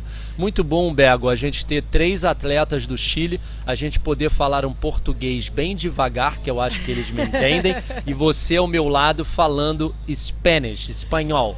Así es, así viene una ola. Rodrigo está buscando lograr cambiar esas olas que tiene. Vamos a ver. Esta no era una buena opción para Rodrigo, pero ya lo dijo a Mauri en la entrevista pasada. Hay que mantenerse activo, hay que ir construyendo el score. A Mauri logra, obviamente con toda la experiencia que tiene, pero a Mauri logró pasar muy bien su hit con la tercera prioridad todo el tiempo. Entonces, definitivamente Rodrigo también lo puede hacer acá. 15 minutos, estamos en la mitad del hit y aquí se viene Matías Díaz, el Mati. Vamos a ver.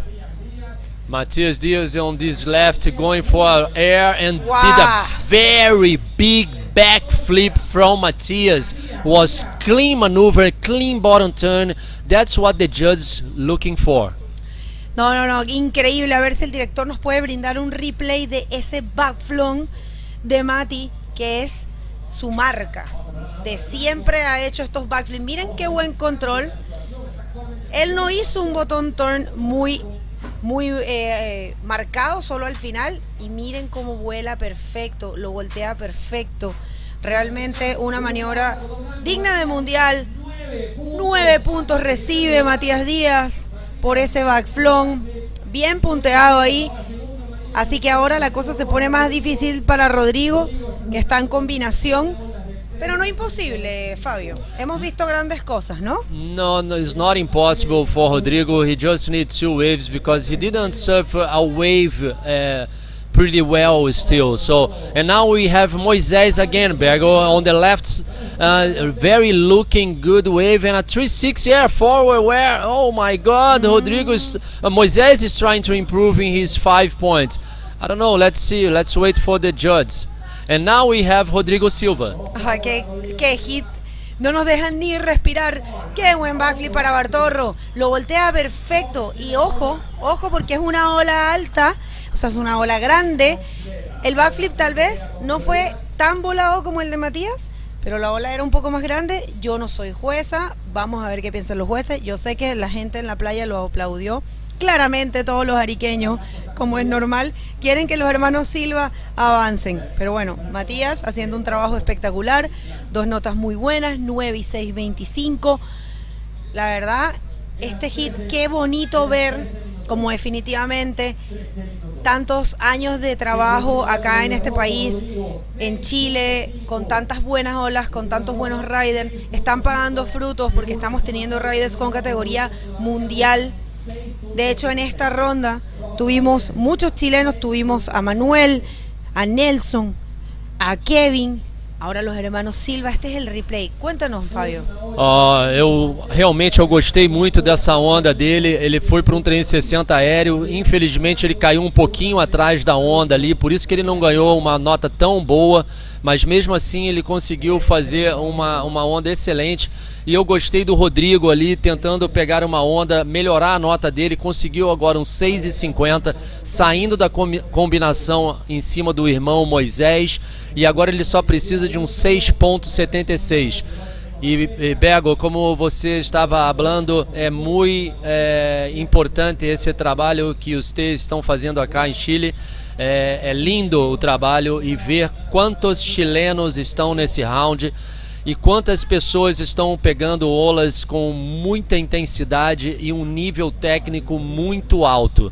Fico muito feliz de ver o Rodrigo e o Moisés Silva junto nessa bateria e tanto o Matias também, 3 chilenos aí mostrando a força do Chile. Así es, decía mi amigo Fabio, muy feliz de ver a los hermanos Silva ahí mostrando, y a los 3 chilenos, ¿no? Mostrando la fuerza chilena. La verdad que es bastante sencillo de entender el portugués. Miren, esto nos quedan 11 minutos y medio, es el último hit del día. Si quieres mandar algún saludo, cuéntanos un poco dónde estás, a quién le vas en esta manga. Este es tu momento. Vamos a leer un poquito porque parece que hay una pequeña pausa de olas. Podemos saludarlos. ¿Dónde estás? And if you guys are turning on with us now, we are at Arica 2022 and we have all for you guys.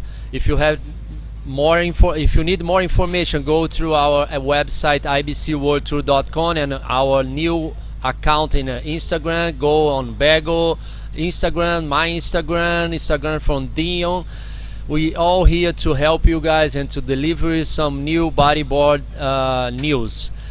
We have Rodrigo Silva, Bego, and Moisés splitting the pick. The two brothers. Moisés is flying down the line and doing a nice backflip, man. Qué bien, vamos a ver que logró completar. Está bien, porque se estaba cerrando, ¿ah? No había nada ahí. Qué pena. Pero ¿tú qué crees? ¿Podría haberle pegado como un invert? Yo creo que no. ¿Sí? Acho que no, porque estaba muy raso. Sí. No, y como muy... o sea, era difícil subirle en ese momento, ¿no? Acho que imposible. Claro. Bueno, bien ahí entonces para Rorro, porque a veces... si te vas muy abajo, te vas a tardar mucho tiempo en subir. Entonces también hay que jugar un poco con eso. Si ves que la ola no tiene mucho potencial, mejor salirse para no quedar tan abajo, ¿no? Para no perder esos minutos importantes, sobre todo cuando estás en la 3ª posición y tienes la 3ª prioridad, ¿no? Bueno, en este momento es Matías Díaz en la 1ª posición con la 1ª prioridad, seguido de Moisés, que está buscando un 7,01 para tomar la 1ª posición, y Moisés Silva, que necesita un 6,76. Perdón, Rodrigo Silva, un 6,76 para avanzar, para clasificar. Así que un saludo a toda la gente de Billy Bow, amigo, qué bueno que estés sintonizando. antiguo presidente de la Federación Chilena de Bodyboard, gracias por estar ahí. Bodoque Flopos, gracias siempre por estar apoyando. También está Lido Mar Rocha, hi from Cape Town, Cape Verde. Oh my God, Cape Verde. Nice. Sergio de Perú. Angelito desde Cocholhue, desde Tomé. Amiguita, gracias por estar sintonizando. Los chilenos, acá hay bastante gente que está yendo por Mati, pero mucha gente también yendo por los hermanos Silva. A ver. Ahora hay... Again. Oh, Rodrigo is trying hard that right. He knows he can fly high on the right. Fly high. Mira, esto es una pregunta bien importante. Non-go. Dice Bego, consulta, ¿es un sorteo aleatorio estos hits o solo coincidencia que se paran los chilenos en la manga o corresponde a un porcentaje que debe haber de chilenos? No, es completamente coincidencia. No se puede favorecer, es un evento del Tour Mundial. Este es el replay, un segundo, ya te termino de explicar. Este es el replay de la última ola de Moisés Silva, que encontraba entonces el lip y hacía este backflip. Ahí lo tomó un poco lo que es la espuma de la explosión de cuando rompe la ola.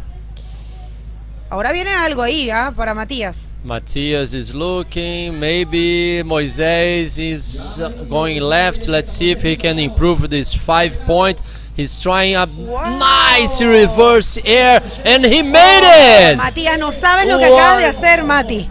No sabes lo que acabas de hacer. Matías le dejó la ola a Moisés. Le dejó la ola y mira lo que se puso Moisés. No sé si sea el 7,01, pero definitivamente fue muy bonita esa maniobra. Muy bella. Was unbelievable what he did in a very short space. Was very good. Look at this replay. He was doing like very nice bottom turn and he did just like a reverse air. All very clean.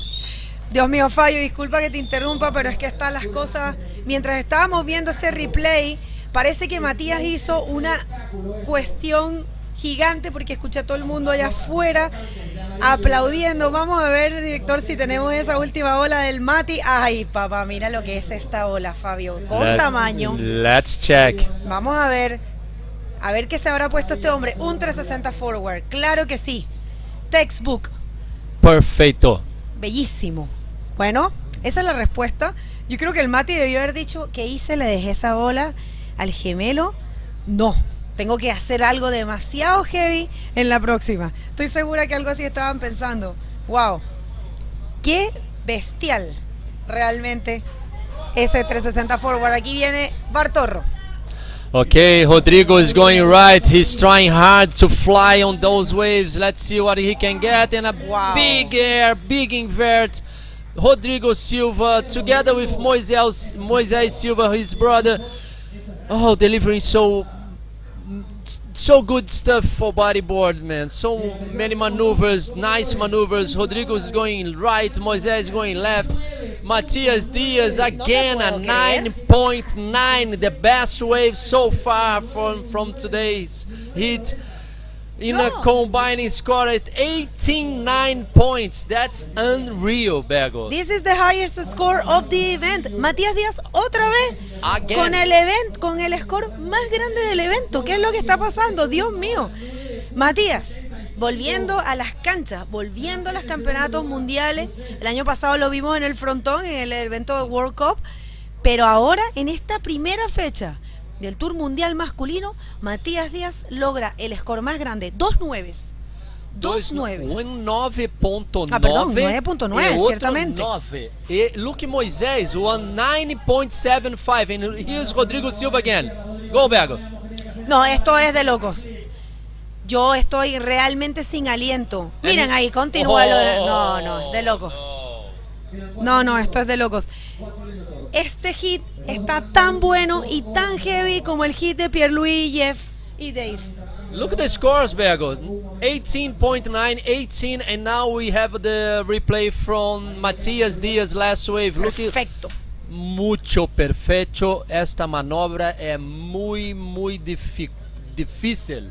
muy difícil, la hizo perfecta, con buena proyección, volteada completamente en el aire, fue full rotation en el aire, logró controlar las piernas, que es algo muy difícil en los 360 forward. Normalmente ustedes ven que se les va la tabla para un lado, quedan las piernas para otro lado.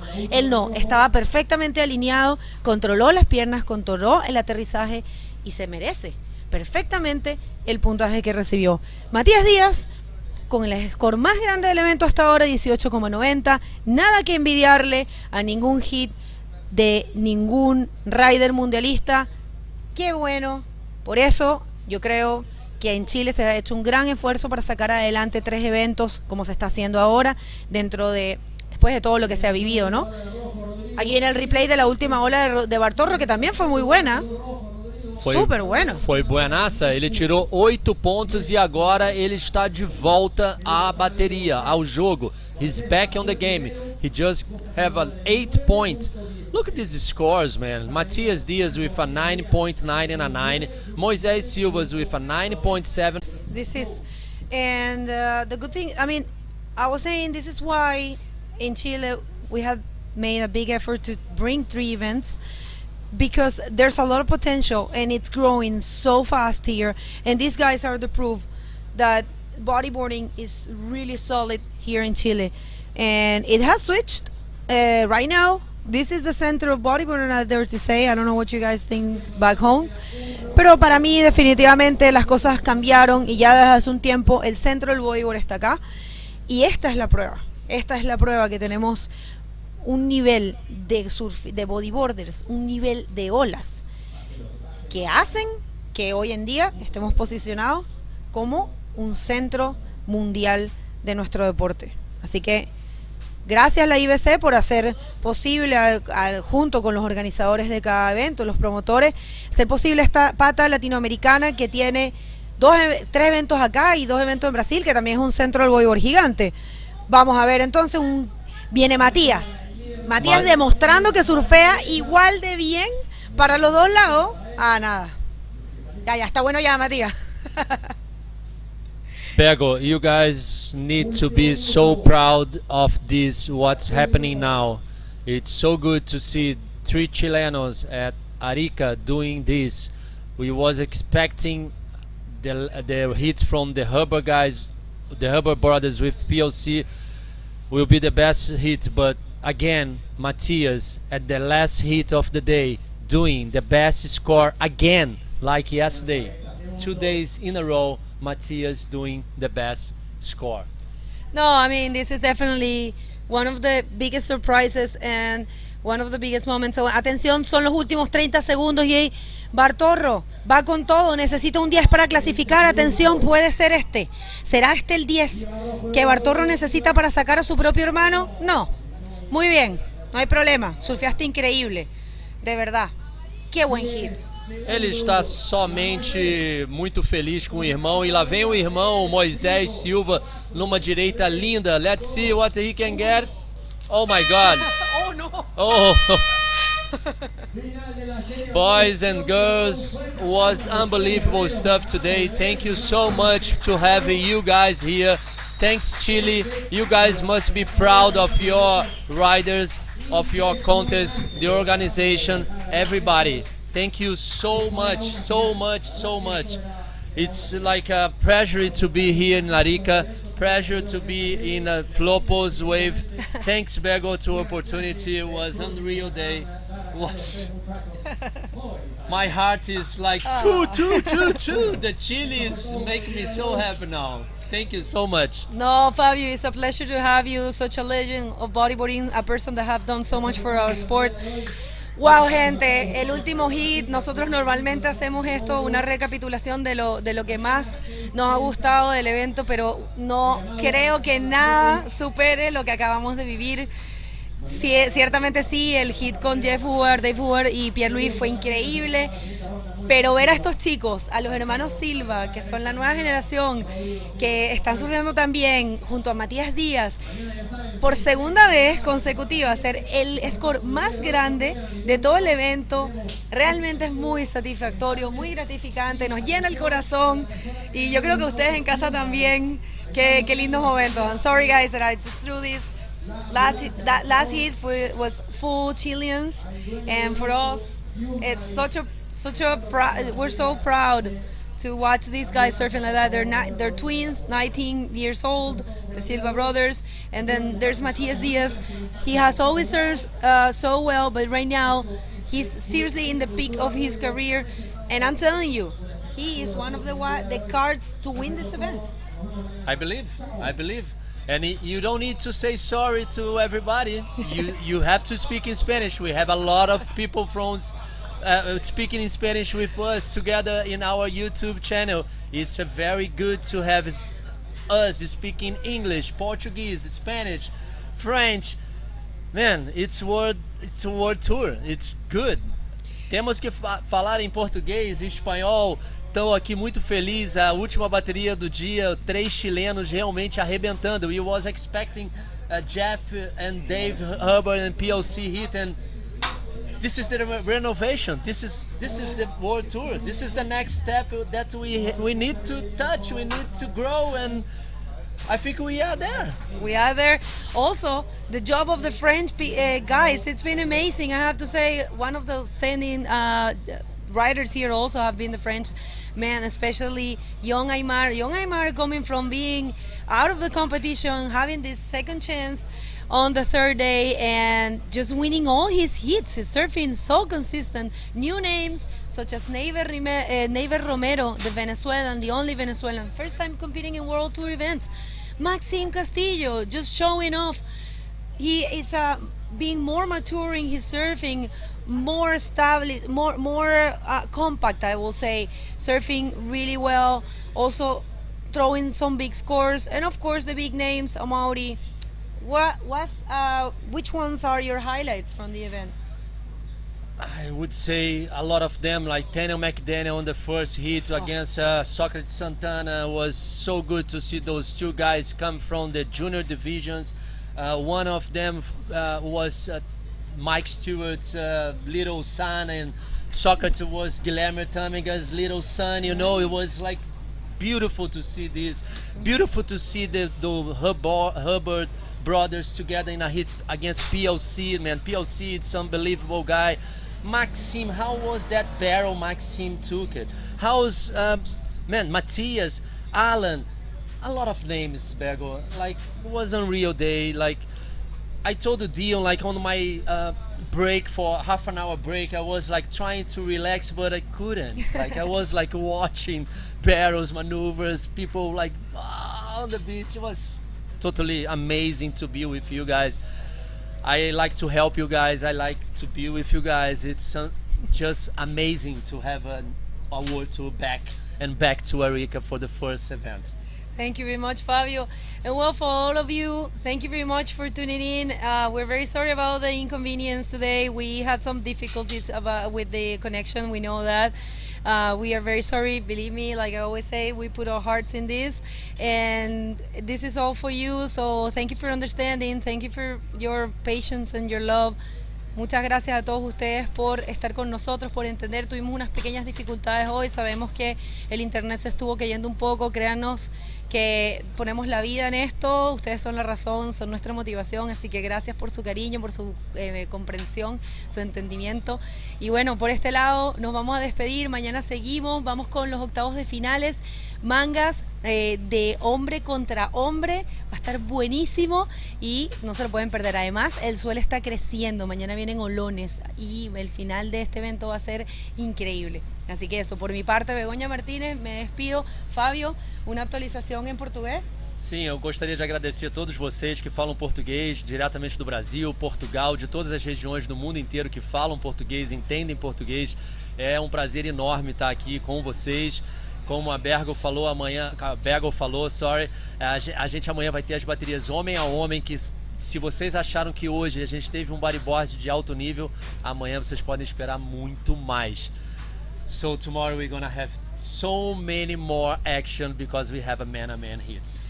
Yeah, that's for sure. Anyways, we're gonna hit a quick commercial break and gonna be back with Dion and Matias Diaz to just have the last interview of the day and of course say goodbye to all of you. Thank you very much and we'll see you tomorrow.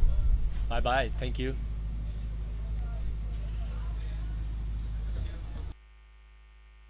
The heat of the heats. Chile, you can be proud.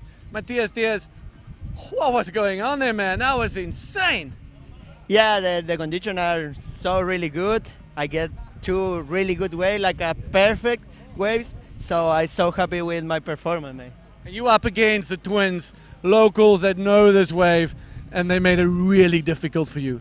Yeah, Moises and Rodrigo is one of the best young guys from Arica. I think it's the new generation. So I'm so happy to win this heat, and I'm waiting for the another guys in the next round. Yes, that is the attitude. That is what we want to hear and what we see. Man, you're on top of the world right now. That was some incredible surfing. That air forward just was textbook. And I think you caught the attention of some of the big boys here today. Yeah, I'm so happy with that air forward. Man, was like almost 10, so I'm so happy for that wave. That's it. Thank you everyone who is supporting me, my sponsor, my family, and everything. Thank you. Well, it's good to have you guys. Good to have you today. What an incredible hit. All right, ladies and gentlemen, we're signing off from here from what has been an incredible day here at Flopboats for the 2022 Arica Cultura Bodyboarding Festival. And I cannot wait for tomorrow. Mañana. Adios. Vamos. See you later. Cheers, everybody.